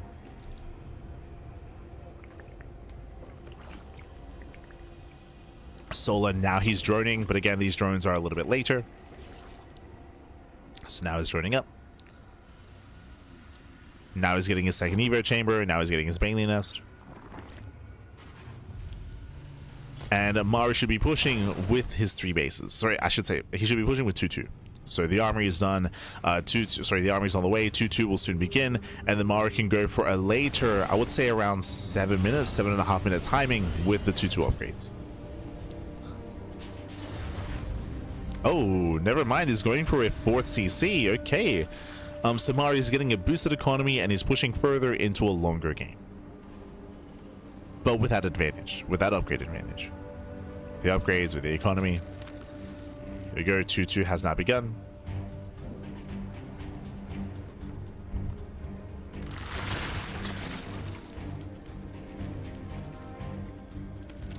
Once again, the Solar, he's getting his safety bannings ready. And Maru's just chilling. Medevac finally arrives, so Maru can start to move out with his drop play. He can move out with his drops. Meanwhile, Solar going for his own 5th expansion. 5th base is on the way.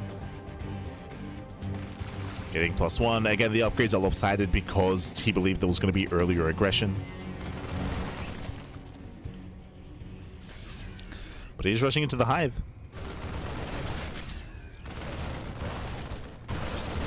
And so far, Maru has had a very comfortable start. Very comfortable.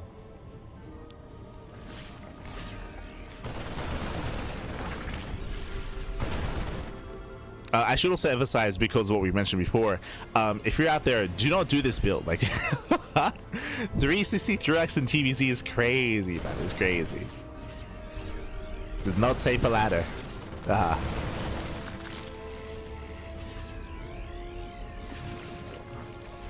You're gonna do this on ladder, then like a random roach roll is gonna hit you, and you're like, that's what? Like, what?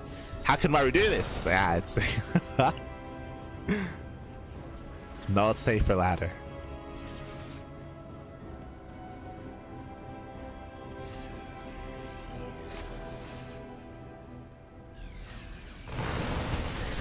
As Maru, very nice positioning here. He does avoid the surround. Trading well, moving out with another double drop on the right hand side. So far, nice control. Maru, he has yet to lose a Marine. I believe losing just the Reaper. No, sorry, just one SCV. You can see here the efficiency. As Maru's pushing further on creep. Getting into the middle line, drones are going down. Gets 3 drone kills so far. Widowmine does borrow. Marshall goes off. Nice splits. Thankfully, some nice splits. Drop here on top of the cliff face into the mineral lines. Yeah, more drones going to be falling. Gets a gas geyser as well. Will lose one of the medevacs though. Yeah, one medevac goes down. Abandons the Marines. Marines are abandoned. Oh, one Baneling does connect. So Maru's slipping up a little bit here and there, but still these are better trades for the Terran. Going for the cancellation. Oh, does force a cancel. Denies the 6th base. Main army's pushing in, going for the 4th. It's going for the 4th expansion. Thankfully, things are slowing down. The drops have been dealt with. Solo was scrambling for defense, but he's holding on. Maru's maxed. Maru's maxed out. He's going for the expansion. Solar, his main army here is not quite in position. The mine shots. Mine shots, they go off. Not the best connections here. And Solar defends. Yeah, Solar, he does defend. Where are the medevacs, by the way? Oh my god. No medevacs whatsoever. Which means Maru, he's going to lose everything here. Yeah, he will lose everything. There's no evac. Oh, even forcing friendly fire. Where are you, Pack? So some messy fights here by Maru. Getting messy. As meanwhile, drop gets into the main base, going for the lurker den, does get a snipe, does deny the upgrades. Massive pickup. Ooh, and without lurkers, Solar, I don't know if he can defend. Like, lurkers are a big power spike to slow the game down and to defend against these main pushes.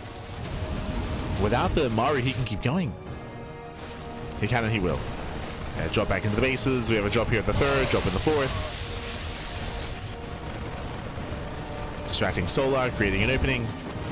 Oh no, the medevacs, they just go into the... Oh, they go into the Hydras, but before full medevacs go down.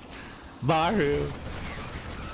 Yeah, a bit of miscontrol here. He rallies into the main army, rallies into the Hydras. Okay, Solar's in this. Solar's in this, Pappy. He's good to go. Again, we had some great drop play, some great harass with Maru. He throws away his Doom drop.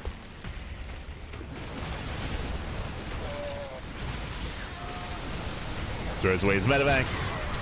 Solar comes in from behind. Collapsing on the Marines. And against Solar, he has gained map control. Up until this point, Solar was on the back foot, but after Maru threw away his army, Solar, he can push. He can push, he can move out.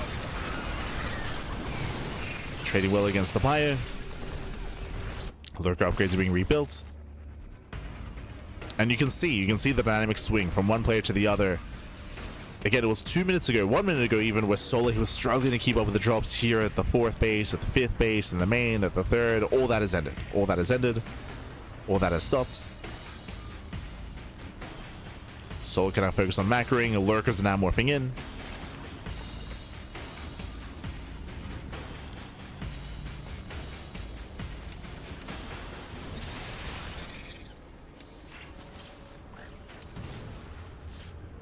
And Maru's in trouble.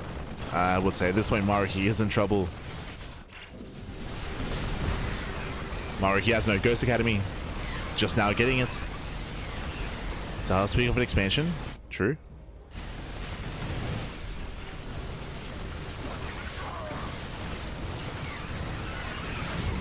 It's a base.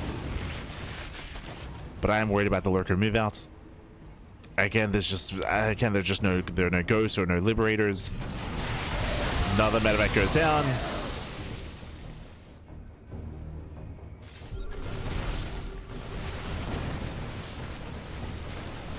Lurkers are in position.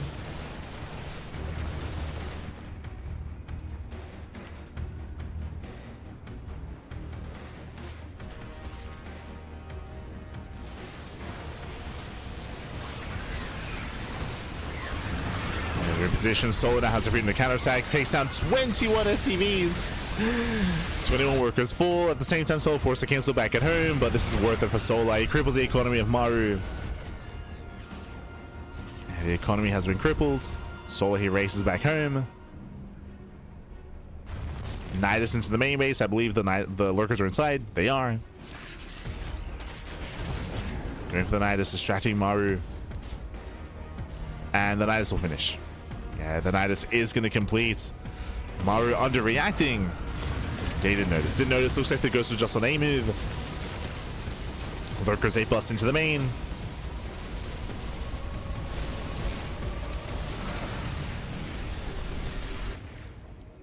And again, Maru's just being torn apart. He's out of position. The forward base is exposed. It is the planetary, at least. Oh, and Solar, he's stuck on a move. There we go. Solar steps forward. Yeah, Solar a little bit late. Bailings, they roll into the mineral line, and we do get some massive connections. 12 more CV kills, and it kills the planetary.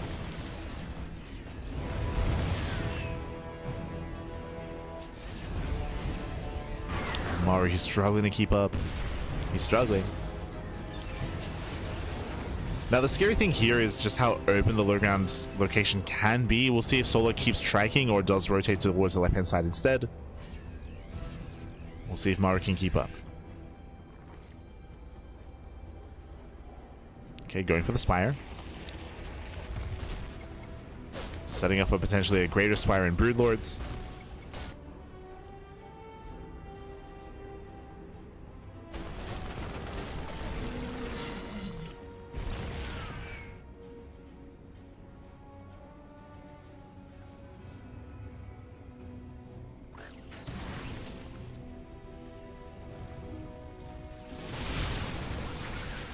Solar, he's collapsing in. Once again, there's no defensive setup here. Once again, more SCV is going to be going down. Oof. Yeah, 14 dead SCVs. Zones back the army, and he doesn't actually kill the main army, but doesn't need to. Doesn't need to. Killed 16 workers. Solar pulls away and can just keep doing this. Just keep doing it over and over again. Nice swim into the natural. Maru can't quite respond. Thankfully, there isn't really much to kill in the natural, but he can catch reinforcements. So Lurker's Zubaru. They try to. Lurker's going to be dealt with. At the same time, Solar just kills a base.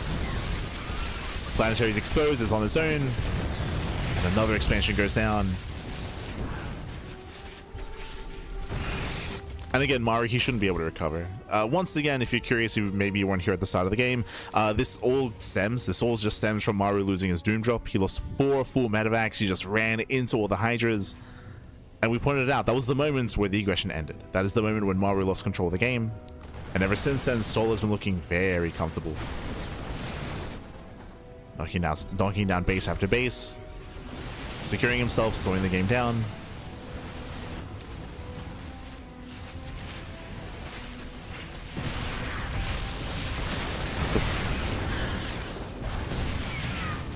Now the main army is still terrifying for Maru, but the economy is not there, right? Maru, he can't sustain this army. As he bleeds out units, he won't be able to replace it. So we have one fight, one big fight here for Maru.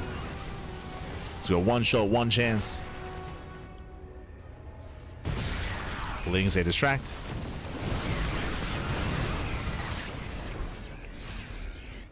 Solar getting +3. Getting 3/3/3 upgrades.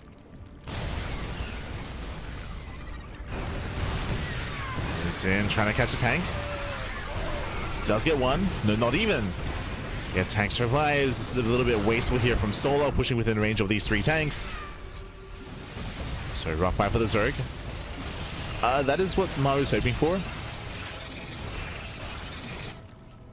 He wants Solo to take some bad fights.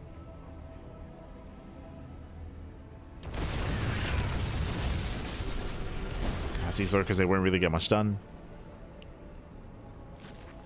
And Maru, he's in this. He's still in this here. As you mentioned, he has one big terrifying army. He's got his Death Ball. He just needs to fight within range of his tanks. And Solo needs to not push through the center. Like, well, actually, now's the moment. Yeah, now's an opportunity. Gets a tank. Gets 1, gets 2, might get up to 3. 2. 2 tanks go down.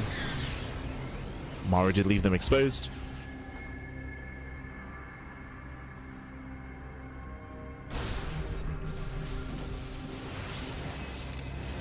Maru's pushing onto creep.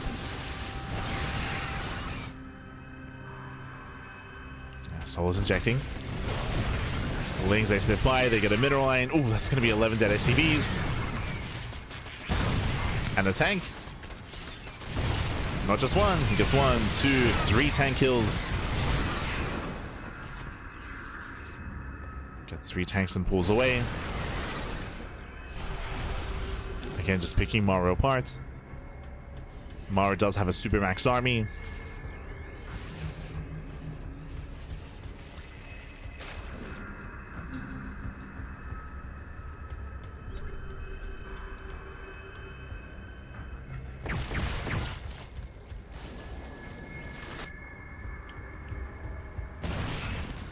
Something that would help Solo here is spellcasters, whether he had infestors, mainly infestor and fungal.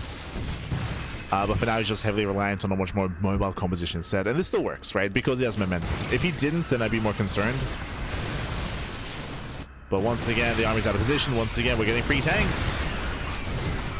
Getting 1, 2 tanks go down, 2 wood mines as well. Another tank kill.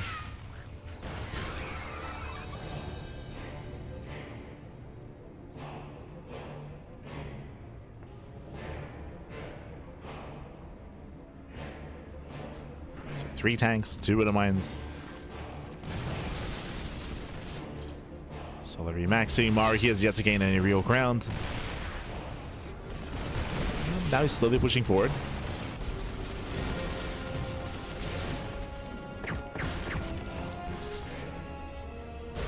Oh, Jesus. As the ghosts almost get caught out. Oh, they will. Yeah, detection has arrived. Diving on the ghosts. And all the ghosts are going to fall. Massive pick up here. Ay, that should not have happened. Yeah, the pants were down. Maru gets caught out, losing the planetary, the mineral line, and most of the ghosts. Also, that was 8 ghosts getting picked off. Not like this.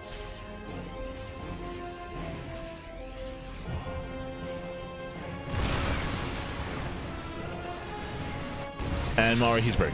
As you can see, Maru, he has no bank, he has no money. Lings, they hit the center expansion once again.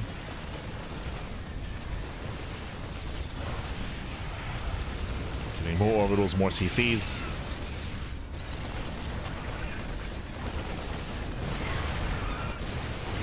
At the same time, we see Maru pushing forward, but there is Ling Bane to defend.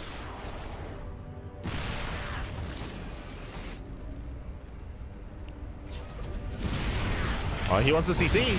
He wants it. Doesn't quite get it though.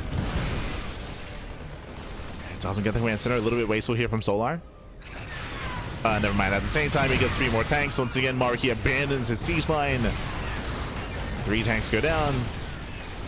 Solar, he wants more. He gets a 4th tank. Almost 5. So takes down 4 tanks. At the same time, Maru does push forward. He will take down some of these expansions. So getting more tanks. I mean, he just noticed that there's nothing here. So more tanks going down. And a mineral line. Oh, where are we going?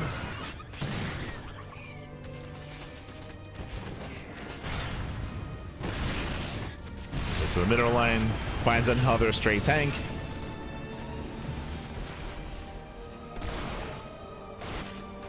And another. Was that like 6 tanks? Jesus. Almost resets the tank count, catches these 2 straight liberators.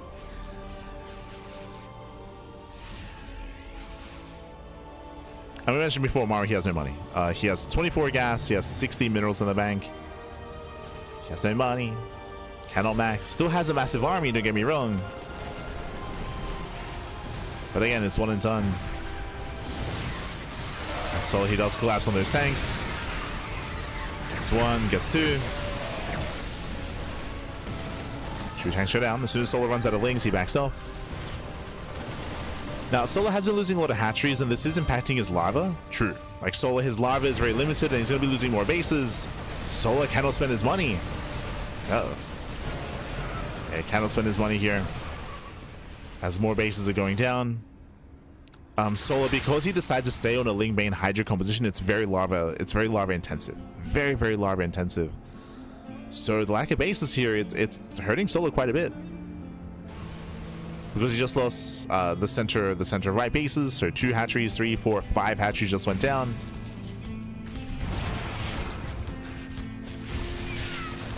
He needs to spend his money. Nice catch. Picking up another CC.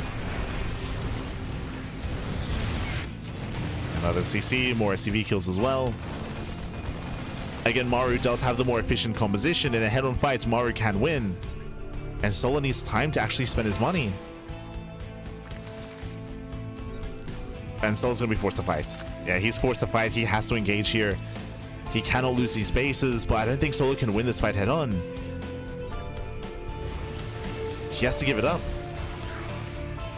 The snipes. Gets a Viper. Gets the expansion. Yeah, Solar, he cannot fight here. He has to give it up.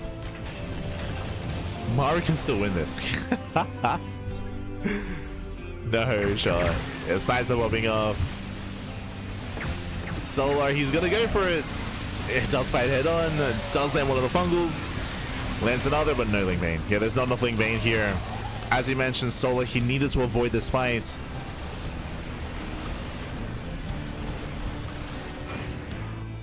And Maru, despite being on like 30 workers for most of this game, like he's doing it. The mule's true. It's muling on up. And again, this is partly on Solar. As I mentioned before, like he chose not to try to get into a more like lurker heavy composition or like broodlord composition. Like he chose to stay on Ling Bane Hydra. And this is one of the weaknesses of this kind of composition, is that, hey, if your production starts to be stifled, like if you start to lose bases, then what can you do?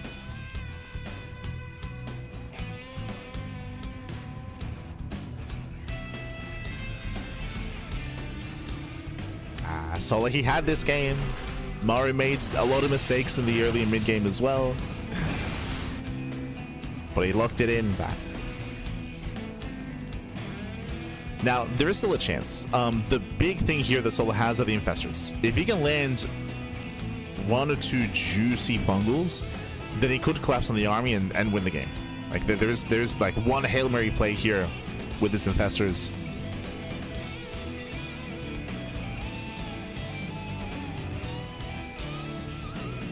Okay, now he's morphing in his lurkers. Okay. 2 infestors, 2 fungals.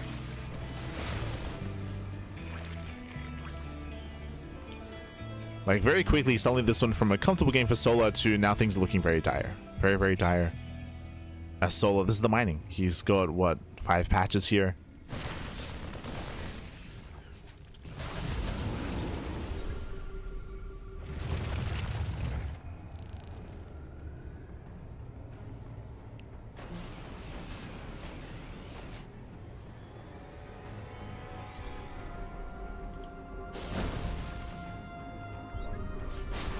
As another base is going to go down. Another expansion falls.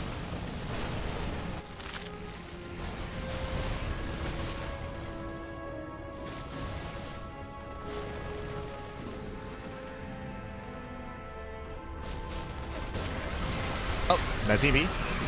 Nice team. Oh, the MPs are brutal here. And where's the follow-up? Yeah, solo over his lurkers here towards the top side. They're on the top side.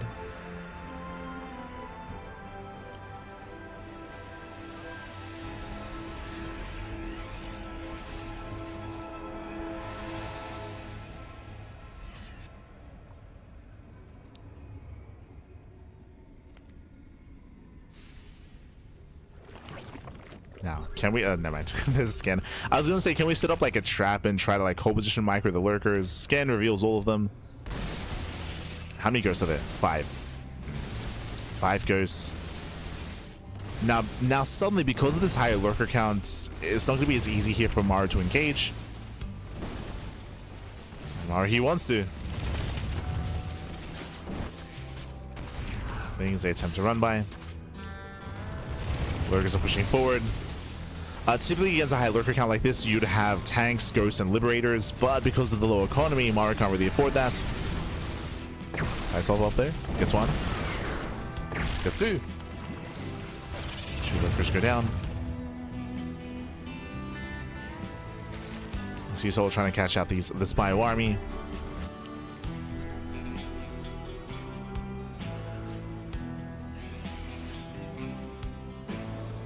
Marines, they slip into the mineral line. Nice moves out of Maru. He creates an opening. He escapes with his main army. Let's pull away.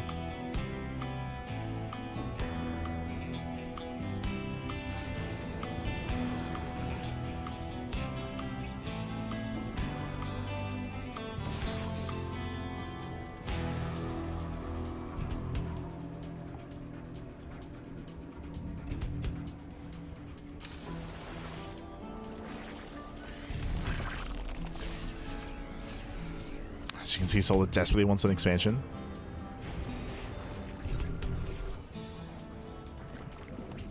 Maru, he is focusing on tank production. Still only has 5 ghosts. The low ghost count is concerning. But he's rebuilding his tanks. He's rebuilding his siege line. Lurkers, they move in. They will get 1 tank for the price of 1 lurker. So 1-to-1 trade.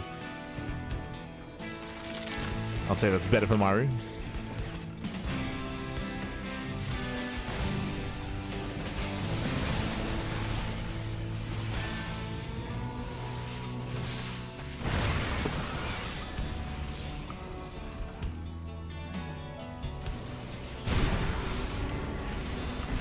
So the tank. Lings, they flood in. We've seen this before, but Maru, he abandons his tanks. It's going to be 3 tanks falling in total. But Maru, he's getting a fresh mining base. Yeah, he doesn't care about the space anymore.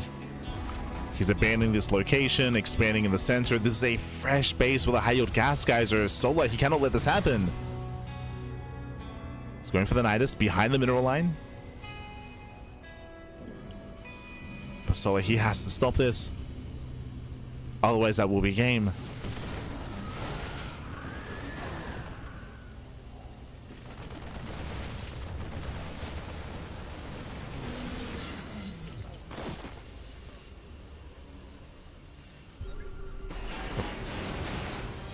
Yeah, lurker goes down.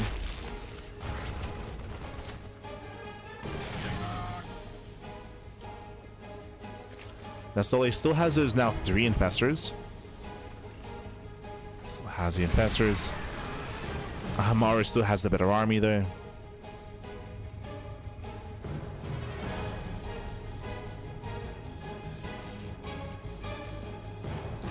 And the biggest problem here is that because Maru no longer is protecting this expansion, now he's not spread thin anymore, right? He does leave some units here to protect the entrance into his natural, but now he can focus everything here at the center expansion to defend the base behind it, which is also mined out as well. So, yeah, now the army is very centralized here for Maru. Snipe some of the lurkers. And Solar cannot touch the space anymore. And that's why he's trying to push into the natural instead. Things are now looking very dire for Solar.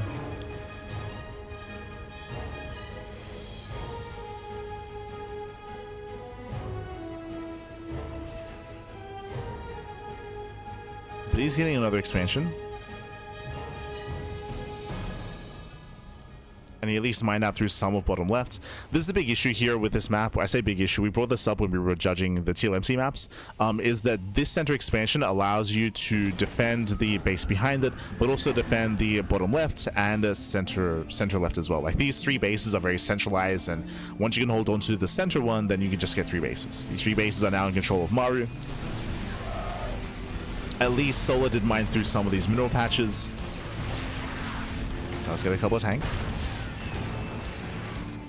So basically, Solar has top right with these 3 bases, and Maru has bottom left with these 3 bases.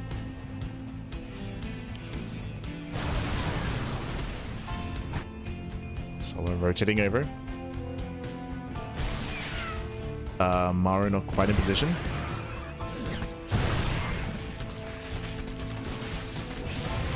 So get a tank.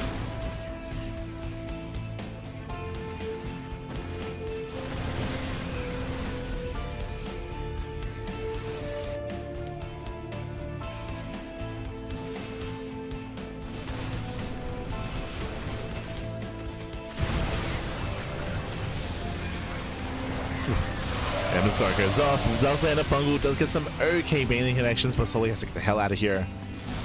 He needs his lurkers. Oh my god. One lurker goes down.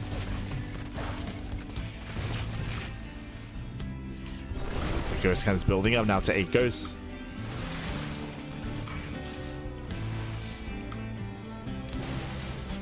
The Ling Rumba has potential here. Find some damage.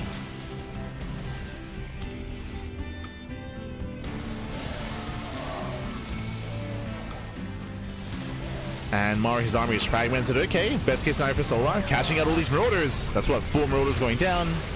Very nice. It's maybe the best engagement we've seen from Solar in a couple of minutes. As Mari's army was just all over the place. Lurkers, they get in bottom left. Maru again out of position. Nice moves here by Solar. Main army moves in. Gets another tank. Maru just being pulled apart here. Being thrown away by the lurkers, straight by the infestors. Lurkers move in. Center location here has been broken. It's been compromised. Again, really nice moves here out of Solar. Gets another tank. And he wants another. Not this time. I'll pick up Micro. The main army rotates to the bottom side. Does find a couple of tanks. The Ghosts are trying to get away. Oh, they're getting caught out. Oh, no! Yeah, there's not enough room in the Metamax. Massive pickups here. 5 Ghosts go down. That's the majority of the Ghosts. No shot. No shot. Oh, the Vipers overextend. No, the Vipers! Losing one, losing both Vipers for free. The Infectious as well. Oof. Initially, that was a very good fight for Solo, but he threw away his Infestors and his Vipers. So a bit of miscontrol with the army. Solar slipping up.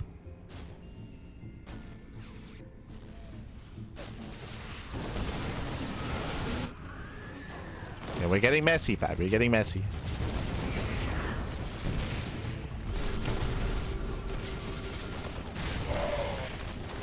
Seems they're catching reinforcements. I mean, these are only Marines and Marauders, so very nice trades here for Solar.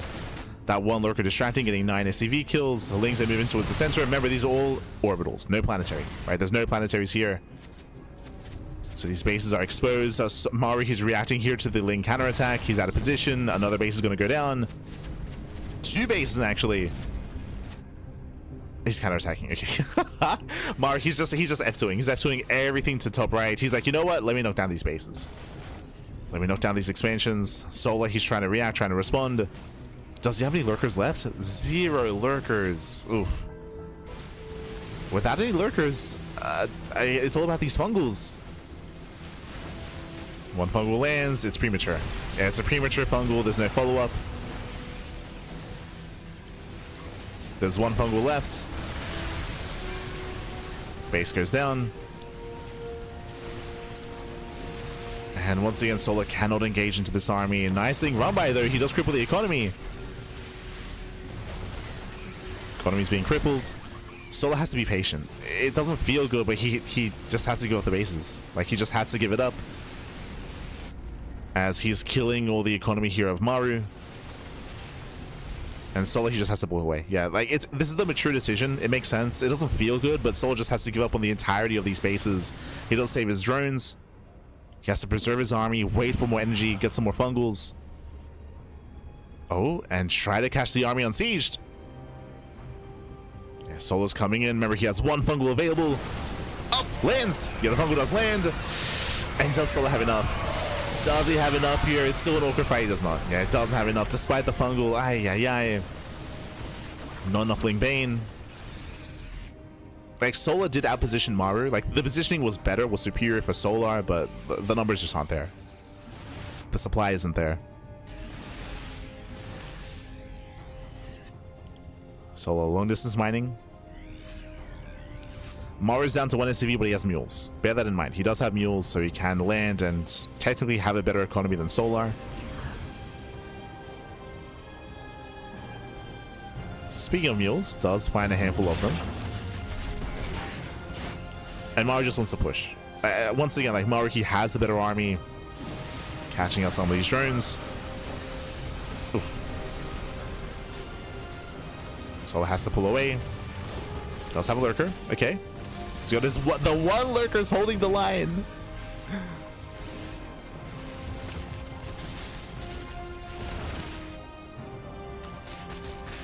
The longer fatty.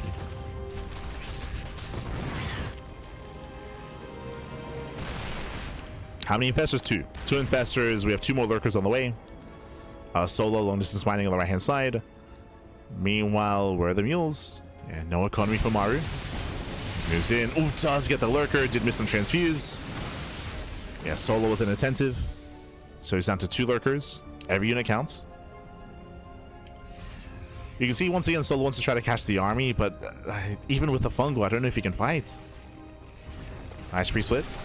Nice spread. Fungal lands. No follow-up. Yeah, like, he lands the fungal, but there's no follow-up. Oh, Queen gets caught out. Does pull away in time. Oh no, the lurkers! Yeah, lurkers are exposed. 1 lurker goes down. Does land the fungal. He's gonna go for it. He's gonna commit. Nice Bailey connections. Very nice. The Baileys do connect. The Hydras push in. We need to transfuse. Transfuse. Right, there it is. He transfuses and Solar, he's done it. He's done it. Barely. Ay, ay, ay. Against Solar, he's been dead for like, what? 15 minutes. Like, it's been a very, very, very rough position for Solar, as he's been avoiding the fight for the past 15 minutes, but the comeback is real. As again, he's just been having to give up base after base after base, avoiding the main engagements, but slowly has been able to pick away at the tank count, and again has been able to outposition Maru multiple times. Maru, he's muling. Alright, what does Maru have left? He has 1 ghost. He has 1 ghost, 3 marauders, and 3 marines. This is the army. Straight up, this is the army. Meanwhile, Solar, he has his queens, which can't really come into play when it comes to an aggressive fight. But he has all these drones left over. That's what's important. Once Solar can retake these bases, he will have an economy. He saved the drones. He saved his drones.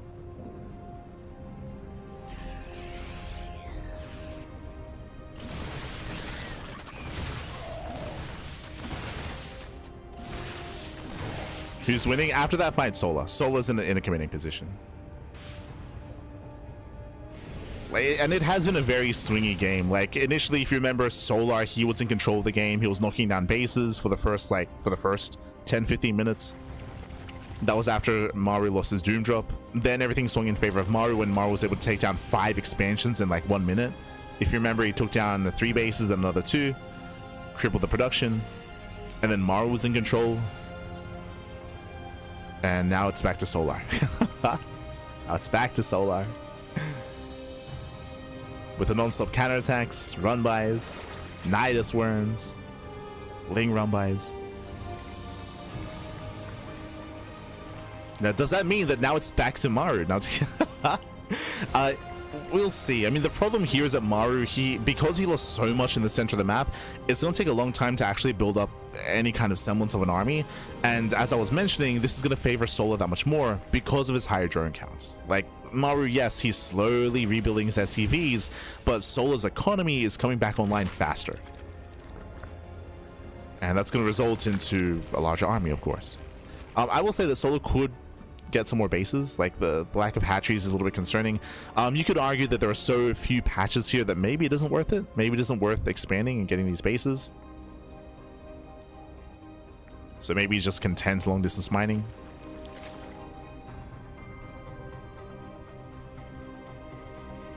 Just because there are so few patches left.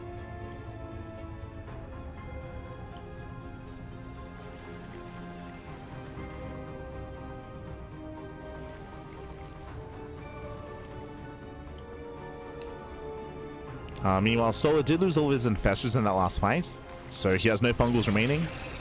But because Maru has no economy, you can see here he's remaxed on what? On Marine Marauder. That one ghost is the one ghost survived. He hasn't been able to rebuild any ghosts. So this is a very mid-tier composition.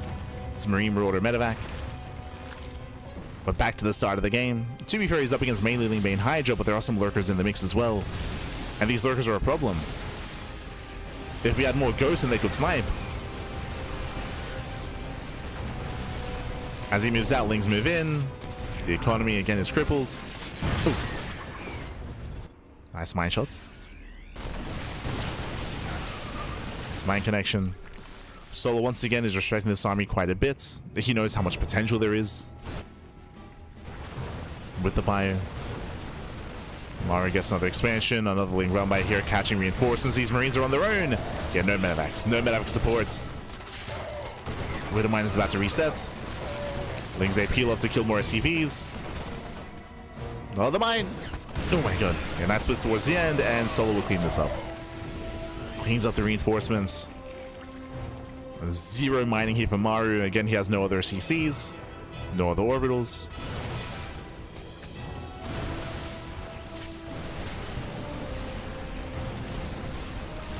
And it looks like Solo, he's just abandoning this base. He's abandoning these bases. He's rebuilding a spawning pool on the top side.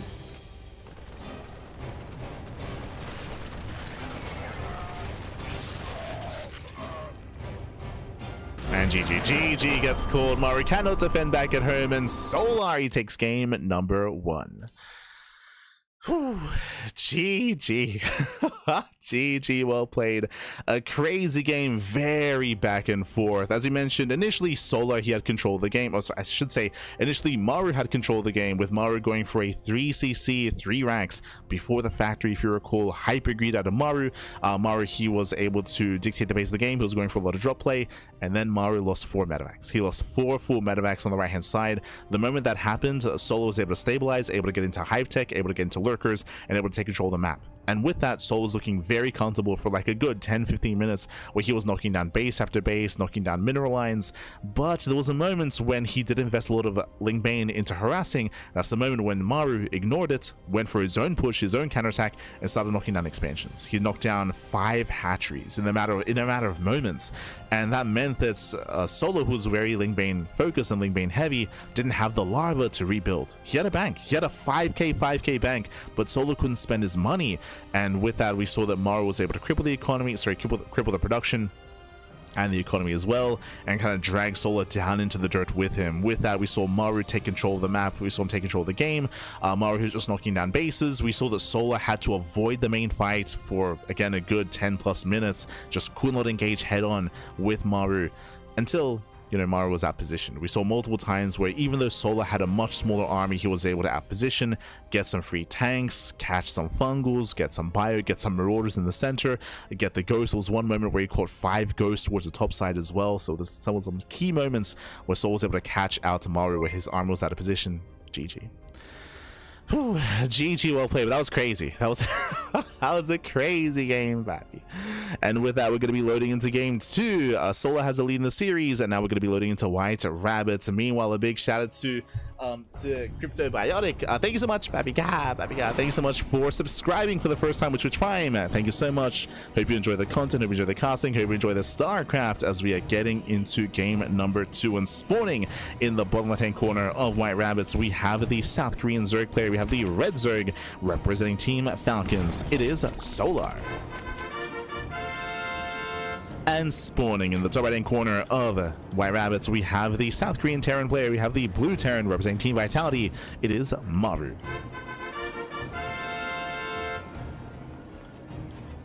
Thanks for casting these guys. You're welcome, Papi, you're welcome. Como siempre. As always, Papi, as always. Whew. Mary couldn't make the comeback. I mean, he did have comebacks in that last game. Like, it didn't win the game, but he was able to recover from some really, really rough positions and from being behind, right? Like, as you mentioned, like, that last game was very swingy, right? Where initially Maru was ahead and had control, and then he lost that to Solar, and then Solar lost that to Maru. So some crazy swings in that last game. Yeah.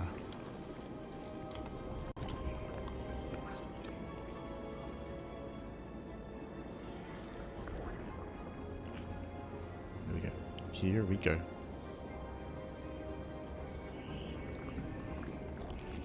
I think we'll get to 0 remaining minerals. We have seen that before, but that's usually done in I mean, I say we've seen that before. It's been years. In previous metas, with mech, with especially Swarm Host, for example, and Skytos, like, we have seen like mined out bases, but that was back in like Heart of the Swarm, right? If you remember, like, the Swarm Host era, that's because, you know, the Zerg had a much more viable kind of cost-efficient composition with Swarm Host, so they can get away with like mining out the map and being very cost-efficient. Likewise, same with mech back then. That was back when there was Hunter Seeker Missile as well, so Mass Raven was a lot more cost-efficient as well. Basically, that was in the era of energy-based units, right? Or free units when it comes to Swarm Host, when it comes to Ravens, when it comes to Skytos as well, which was also relying on like Storm and of course their greater range, their greater capital ships. And there was a period in time where it was a lot more common to see mined out maps. It was a dark time. It was it was a very dark time. There's a lot of very long, very late games with like Betrayus, with Snoots, with Stefano, with Fire Cake, of course. But the majority of the Zergs, especially in the foreign scene, were going like mass Swarm Host back then, and yeah, it was a dark time.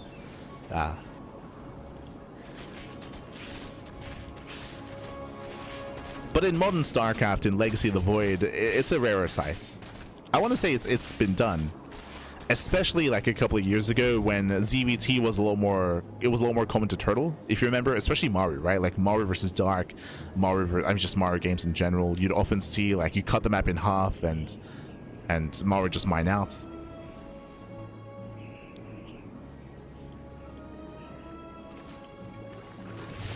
That was back in like 2022.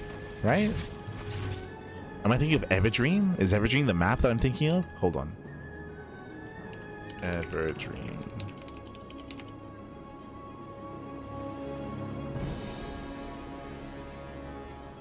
Yes, Everdream. This was back in... Sorry, 2020. Okay. In my brain, it was 2022. A little bit off. But 2020, yeah, like Everdream, I remember seeing a lot of split map scenarios there. A lot of mined out bases. Meanwhile, we're getting to our game. Solo went for a Hatchcast Spool, standard opener, and is going for an early Baneliness into a Ling Flood. Okay, hyper aggression out of Solar. That's a big investment into these Zerglings. Back at home, Maru going for a 3cc 2-1. No. Same build. Jesus. 3cc, 3 ranks, 2 games in a row. Hyper greed out of Maru. We'll see if Solo can punish. Remember, Solo's going for the all-in. He's going for the Bane Burst. After a 40-minute game, he's done. Solo's like, never again, Pappy, never again. Here we go again. No drones, no saturation here at the third base. The all-in is coming. Purely Lings, purely Banelings. Show us the Banes. There we go. 11 Banelings are morphing in. Here comes the bust. Now remember, the big weakness of this build, and we did point out that this build was weak against Roach All-Ins. Against Link Bane All-Ins, I'm not entirely convinced, but we'll see. But again, there's no Hellions, right? There's no Hellions, there's no tanks, there's no bunkers. It's purely a vanilla marine composition. The Bane Bust is coming in, and Solar, can he break through? He's going for the main base. He breaks down the front door. The boys are being pulled. There's still a lot of marines left over. We have 3 Banelings. We have 2. We have 1. 0 Banelings left. Oh, sorry, there's 2 more. Yeah, there's 2 more. And Solar's on it. Solar, he has done it. He breaks down the front door, and Maru, he cannot defend. There's nothing here. The greed is punished. GG gets called, and Solar, he will take the series 2-0, advancing on to the playoffs. GG. Whew. GG, well played. And this is where I feel vindicated. Do you remember what I said at the beginning of last game?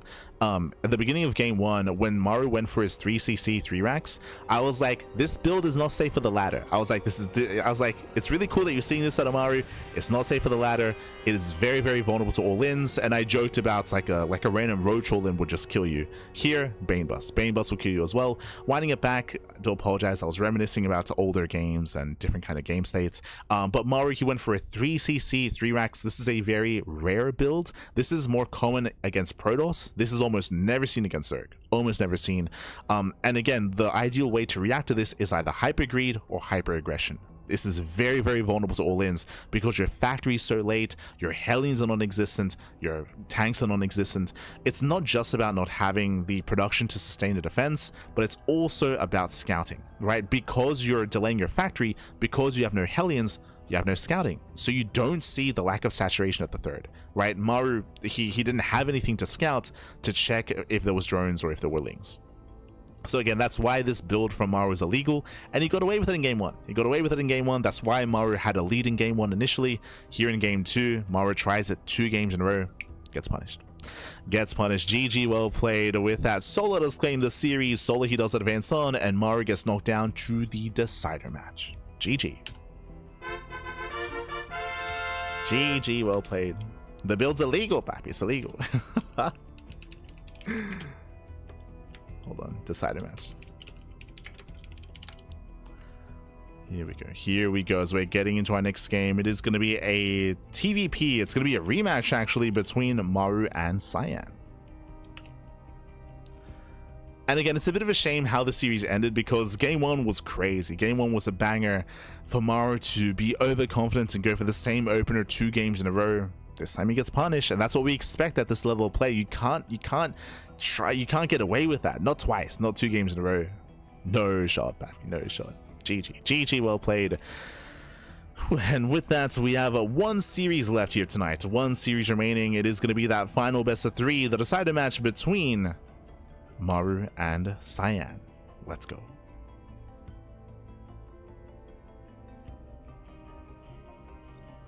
Let us go. It's a wild build from Maru. It is. And again, he got away with it in the first game. Like, I like the idea of mixing it into a series, but you cannot rely on it. You cannot rely on it because it is so insanely greedy.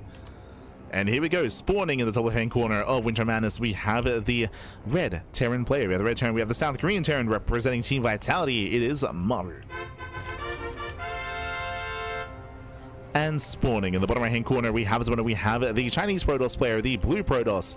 It is Cyan. We go.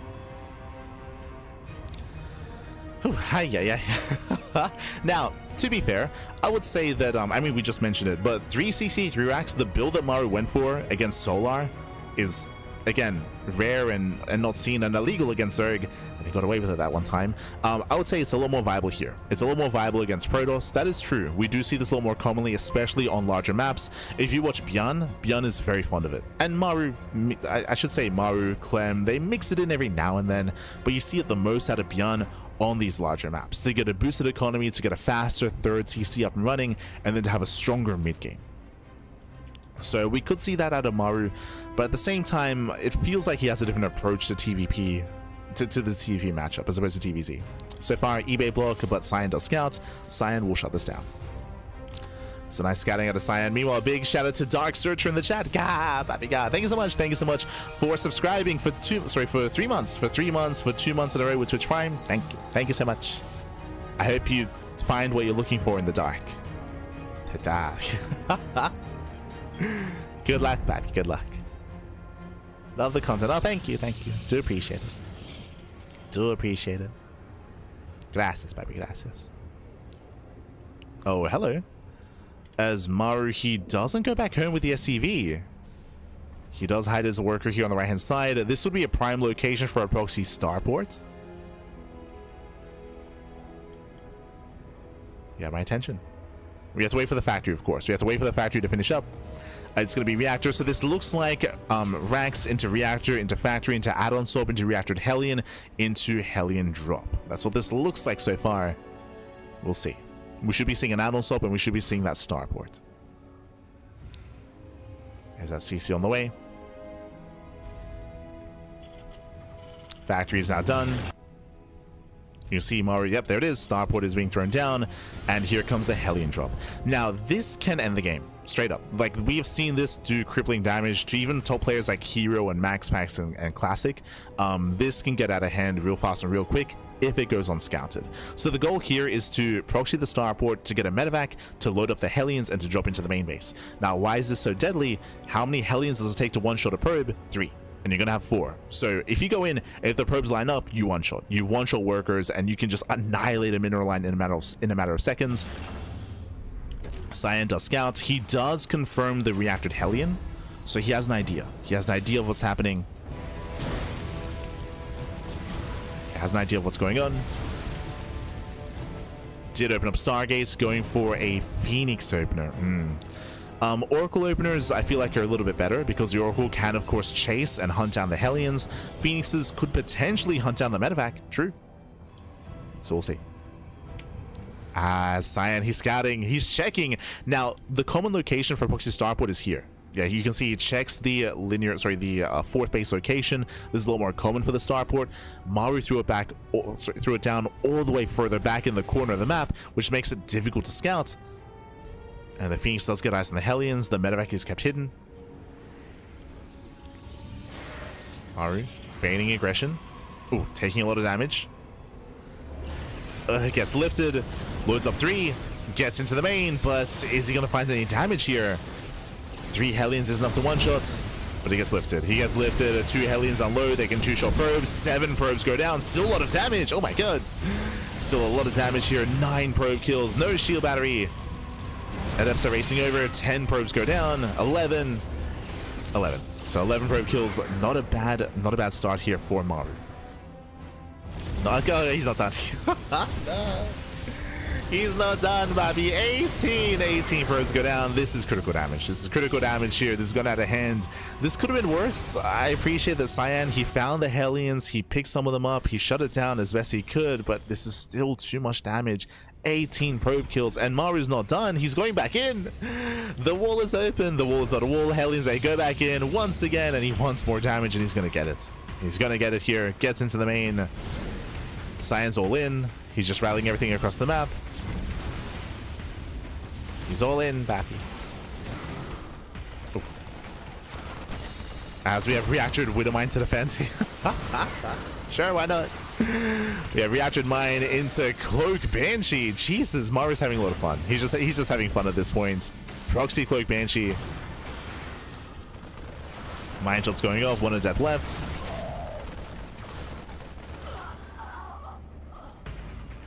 Currently, there is no detection. Oof. Mine shots are popping off. Here come the Banshees. Banshees are on the way. Now, thankfully, there is going to be an observer to defend.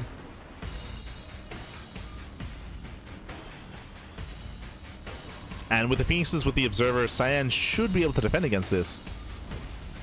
He should be okay against the Banshees, but again, economically, he's still behind. Ideally, Cyan would have a third by now. He should have a third base. Banshee gets into the main and gets 1, gets 2, gets 3. Ooh, 4 probe kills. 4 more workers go down, and it doesn't sound like a lot of damage, but again, Cyan, he is far behind.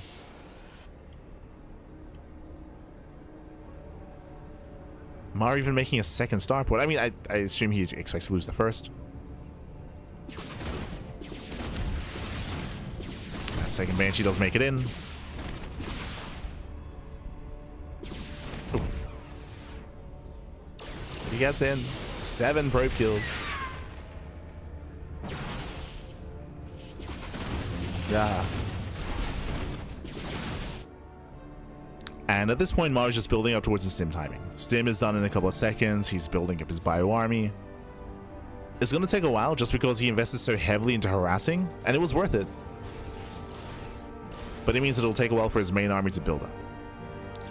Now, are there ways to recover in this game? There are. There are ways to recover when it comes to Phoenix Harass, when it comes to Zealot Runbys, Warp-ins, counterattacks. If we go Robo into splash damage, we can maybe take a fight and maybe have Maru overextend. It's going to be Colossus first. But the biggest problem here is the economy. We're undersaturated. We're still not even at 2 base saturation. This is under 2 base saturation. And as I mentioned before, Cyan should have a 3rd base saturated by now at this stage of the game. There is no 3rd. Speaking of 3rd base, Maru actually has his own 3rd on the way. Got his own 3rd CC. Maru setting up some traps. God. Setting up traps to catch out the Phoenixes.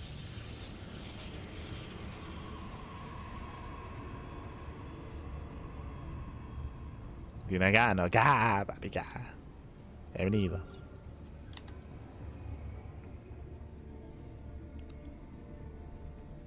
And it is a very rough road to recover here for Cyan.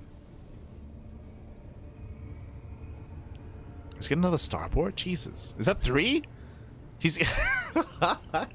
Maru, he's getting up to triple starport production. I don't think he can even afford that. Did he just assume that this first starport died? So he's just getting another? Like it... Okay.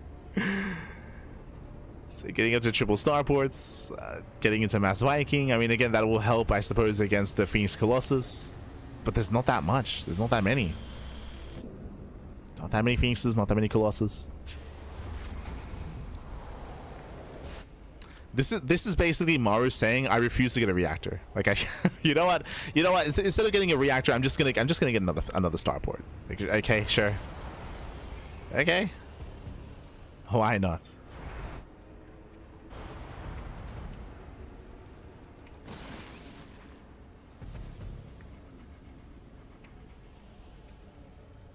As Maru does move out.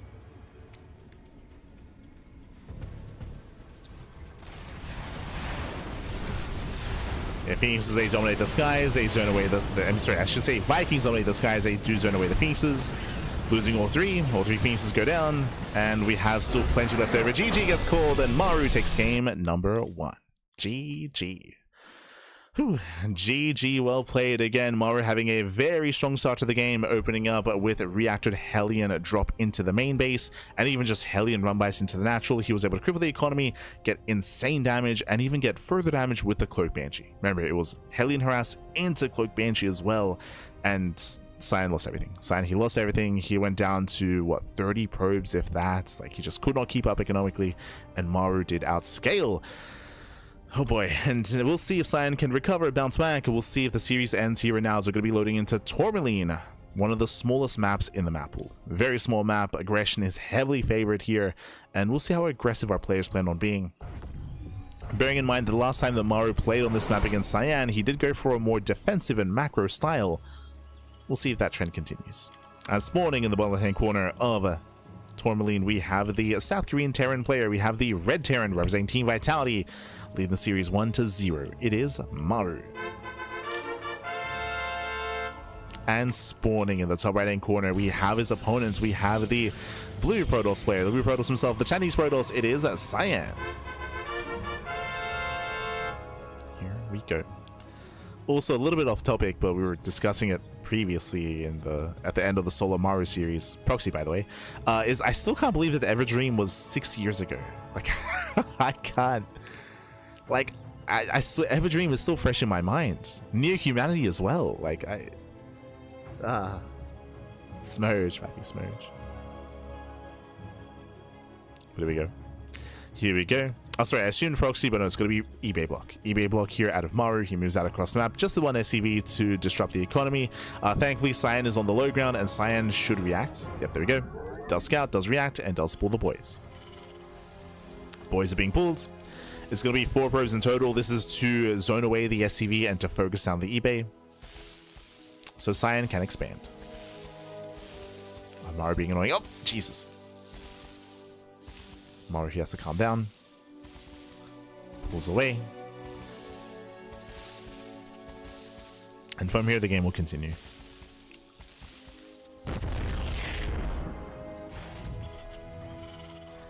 Oh, hello. As Maru, he does decide to go for the factory before factory before CC. He did have the option here to go for a faster command center, but we do see Maru's playing it a little bit safer, going for a second gas. So double gas opener out of Maru, going for the factory. This can lead into earlier mine drops, earlier cyclone play. It can lead into reacted Reaper Hellion. Show us what you got.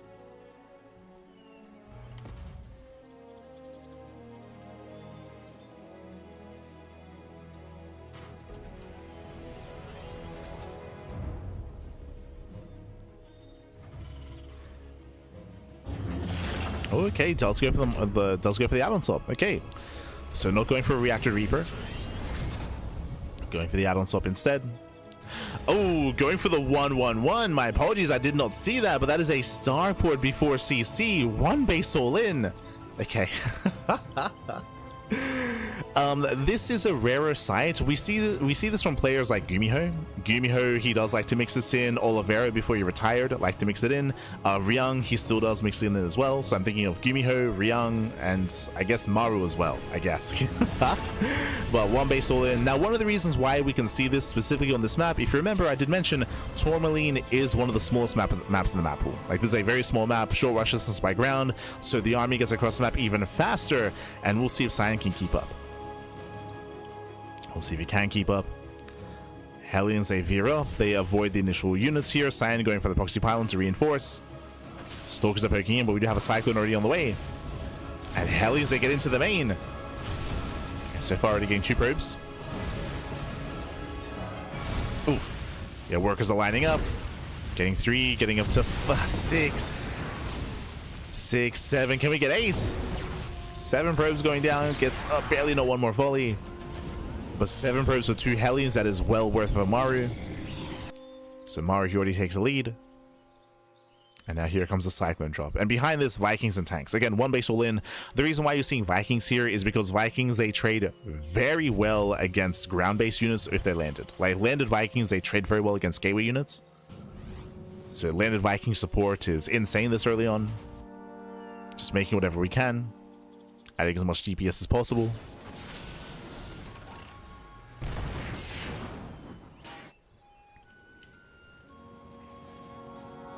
As Maru's dropping into the main base, there's a recall back home.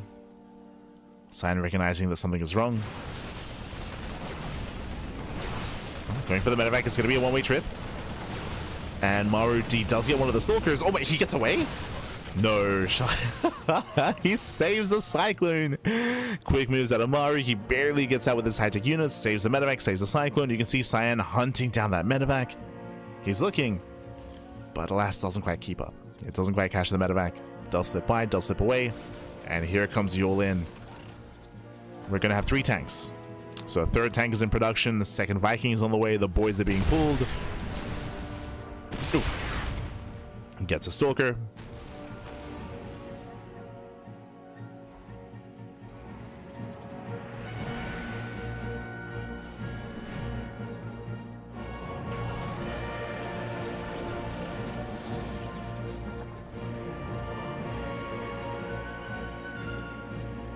Maru is pushing. He does move out. Cyan, he at least is going to get the first shot off. Does go for the Cyclone. Ooh, I'll pick up out of Maru. Saves the Cyclone once again. Maru, calm down, baby, calm down. Takes out one of the Stalkers, and Maru's pushing forward. Again, he's got his 3 tanks on the way. Trying to get within range of the production. Tanks do siege. Remember, there's no blink. Yeah, there is no blink.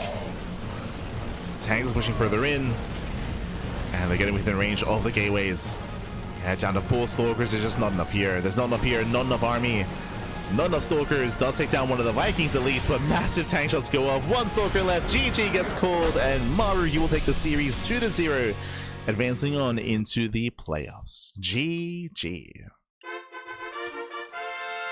Whew. GG, well played. Congratulations, Maru. He will claim the series. He will advance on a much more aggressive, a much faster final series here, with Maru going for the going for the 1 base all-in game 1 and going for the proxy in game game 1 and going for the 1 base all-in game 2. Just hyper aggression out of Maru. And as we look at the standings, as we look at the groups, I mean, coming into this, we did expect to see Maru and Solar making it through, but maybe not in this order. Like, shout out to Solar 2-0ing Maru earlier in the group. Again, Maru just being hyper greedy, and again, game 1 could have gone either way, to be honest. Like, there were so many moments where it could have gone the way of Maru, Solar, Maru again, Solar again. Like, it was very, very, very clutch game. Game 2 was more one-sided, but that was that was Maru being punished for being hyper greedy. GG, well played. With that, we have our confirmed players for the playoffs. One moment here as I do open up the brackets, and we can all have a look together. We can all catch up. I got you. I'll link it in the chat. Bam. As the command is not linking, just as a heads up. Un momento.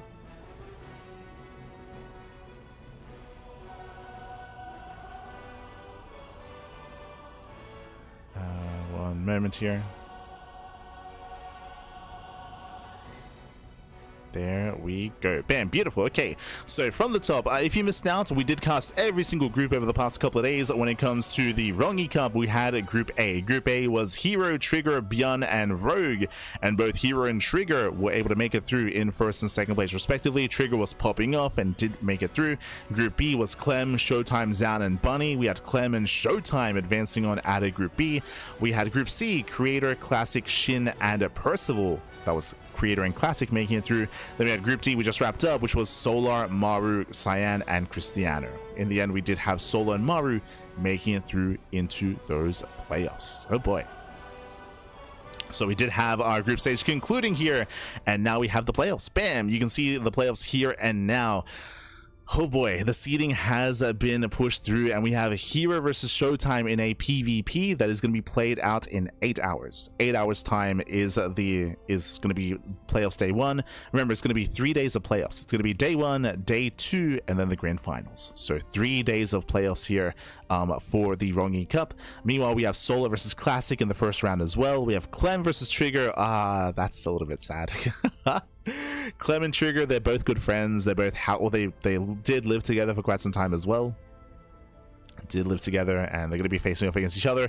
And then we have Creator versus Maru. The X-Prime boys also facing off as well. That's also a little bit sad. Who seeded this? We have friends killing each other. Yeah, at least in the lower half, with Clem and Trigger and with Creator and Maru. Feels bad, man. Feels bad. Yeah. So they're going to be knocking each other out. When it comes to the bracket itself, oh boy, it's really difficult to kind of bet against Hero right now. Like, Hero, he has won all the big events over the past couple of months, right? Hero, he won Thunderfire. Like, Thunderfire did go in favor of Hero. He also came out on top in RSL, right? So Hero, he won RSL in December, he won Thunderfire in January, and now coming into February, we have this other big event as well. So Hero's on fire at the moment, and I do favor him against Showtime, Solar, and Classic. I do believe that Classic can threaten Hero, 100%. He can threaten him. A PvP can go either way. So if they play, I mean, we could see either one, and I'm leaning more towards either a Hero or Classic player in the grand finals. No disrespect to Solar. Solar's a really good player, but in recent times, we have been seeing Solar struggle that much more against Classic and Hero. Boy. Scrolling down, we have Clem, Trigger, Creator, and Maru. Clem, he has arguably the best TVP in the world. Like, Clem, he is the best Terran player in the world, 100%, and he arguably has the best TVP. Personally, I'm a little bit greedy here, as is everyone, I'm sure. I would love to see Clem versus Maru. I would love to see Clem versus Maru. I want to see them face off against each other. Again, infamously, they have not played. Maru is the only Terran player that Clem has not beaten in PvT, and the only reason for that is because they've never played against each other, right? That's the only reason why Maru has not lost to Clem, or Clem hasn't beaten Maru, is because they have yet to play. They just have avoided each other in all these tournaments, so I hope to see them play against each other here. At the same time, Trigger did recently beat Clem in the World DCB Monday finals in that best of 5, so Trigger has shown that he's in form right now. He has beaten Clem. Likewise, Creator has also been popping off in the weekly tournaments as well. So it's not going to be like an easy road for Clem and Maru. There are opportunities for upsets to occur, and we could see Trigger or Creator cause said upsets, and it would be an upset. But as a fan of StarCraft, I want to see Clem play Protoss against Maru's Terran, right? Like, I want to see that in the semifinals, is because technically they played once on the ladder, right? They played on the ladder, but that's it, right? Like, they haven't played in tournaments. Meanwhile, when it comes to the upper portion, again, I did mention that I'm predicting Hero to make it through. When it comes to Clem versus Maru, I do favor Clem there, but yeah, we'll see. Like, in my mind, Clem has the best TVP in the world, but we'll see how they compare if they play against each other. Sorry, I said PvT. Sorry, TVP in the world. For PvT, Clem, true. Now that I think about it, Clem versus Maru could go either way, actually. I feel like it could go either way. Clem has shown some weakness in PvT recently. I think he lost to Cure or Beyond. It was Cure or Beyond that beat him last week. So Clem has been looking a little bit shaky in his Protoss versus Terran, but regardless, it'll be a lot of fun, and yeah, it'll be an interesting tournament. Interesting tournament, of course. And again, this is going to be live in 8 hours. We will not be casting, though. We will not be casting in 8 hours time. Unfortunately, this does begin a little bit too late for us, so we're going to be covering this via replays instead. Unfortunately, like, I'm just not available in the evenings like I was previously, not in current weeks. Maybe in March I'll be able to, but in February I'm just not available in the evenings, not at the same time, so I'll not be able to cast it live, and I'll be covering it via replays tomorrow instead.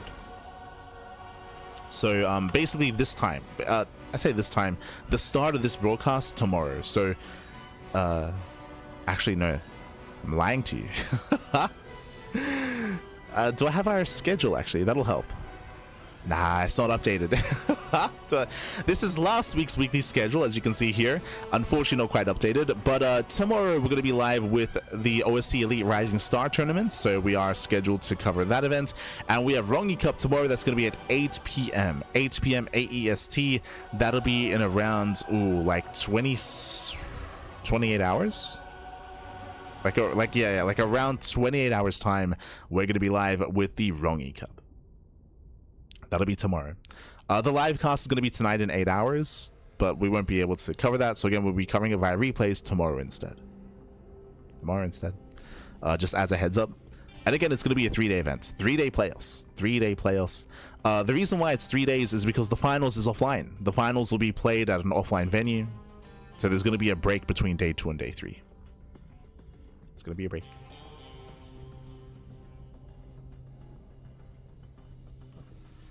Maybe it's time that they finally play Maru and Clem. Maybe. If you remember, they were supposed to play at Star Zagora, but then Maru didn't go. If you remember, it was last year. Maru did not go to Star Zagora, so they didn't play against each other. Smurge. But with that, thanks for watching. Thanks for tuning in. We do appreciate it. I hope you enjoyed the broadcast. I hope you enjoyed the StarCraft, and we're going to be wrapping up here for the time being. Again, we're going to be live in less than 24 hours time with the OSC Elite Rising Star, and we'll also be covering the Rongyi Cup playoffs tomorrow, starting tomorrow in around like 28 hours, time. Just as a heads up. Otherwise, thank you for watching. Thank you for tuning in. Stick around. We're going to be giving another StarCraft streamer a raid. Once again, I do apologize for not casting as much in January. As I mentioned, there's just been some IRL things that have been going on, and I just have not been available. And that's going to continue coming into February as well, at least early February. So do apologize, but hopefully coming into late Feb, into March, we should be able to cast like non-stop again. Should be able to. But we're doing what we can, doing our best. Otherwise, thanks for watching. Thanks for tuning in. Who is live at the moment? Who can we raid? Let's see. Este Florencio, papi. Yedmi is live? I haven't seen Yedmi in a while. Este Yedmi. Who else? We'll find someone. We'll find someone to send everyone over to. So give them some chance. Give them a chance. Give them some love. Give them some support. Otherwise, you can support us via Patreon as well. True. Exclamation mark Patreon in the chat. Our Patreon does fund our tournaments on a regular basis, so you can help support us via Patreon if you wish. You'd also follow us and check out our YouTube channel. If you missed out on the other groups, there were some fire groups, by the way. Group A, B, and C. If you missed out on the previous groups of Rongyi Cup, check it all out on YouTube. It's all there. It's all on YouTube. So check out the VODs. Check out the VODs. Happy. Miss you, but IRL takes priority. For sure. We'll be back to full-time casting coming into like late Feb, early March. But until then, you know, we're doing what we can. Still casting every now and then, like mostly on a daily basis. Still there. But from replays mainly, unfortunately. From replays. But with that, so we're going to be wrapping up, and we'll see you guys next time. Ciao, papi, ciao. See you next time. See you tomorrow.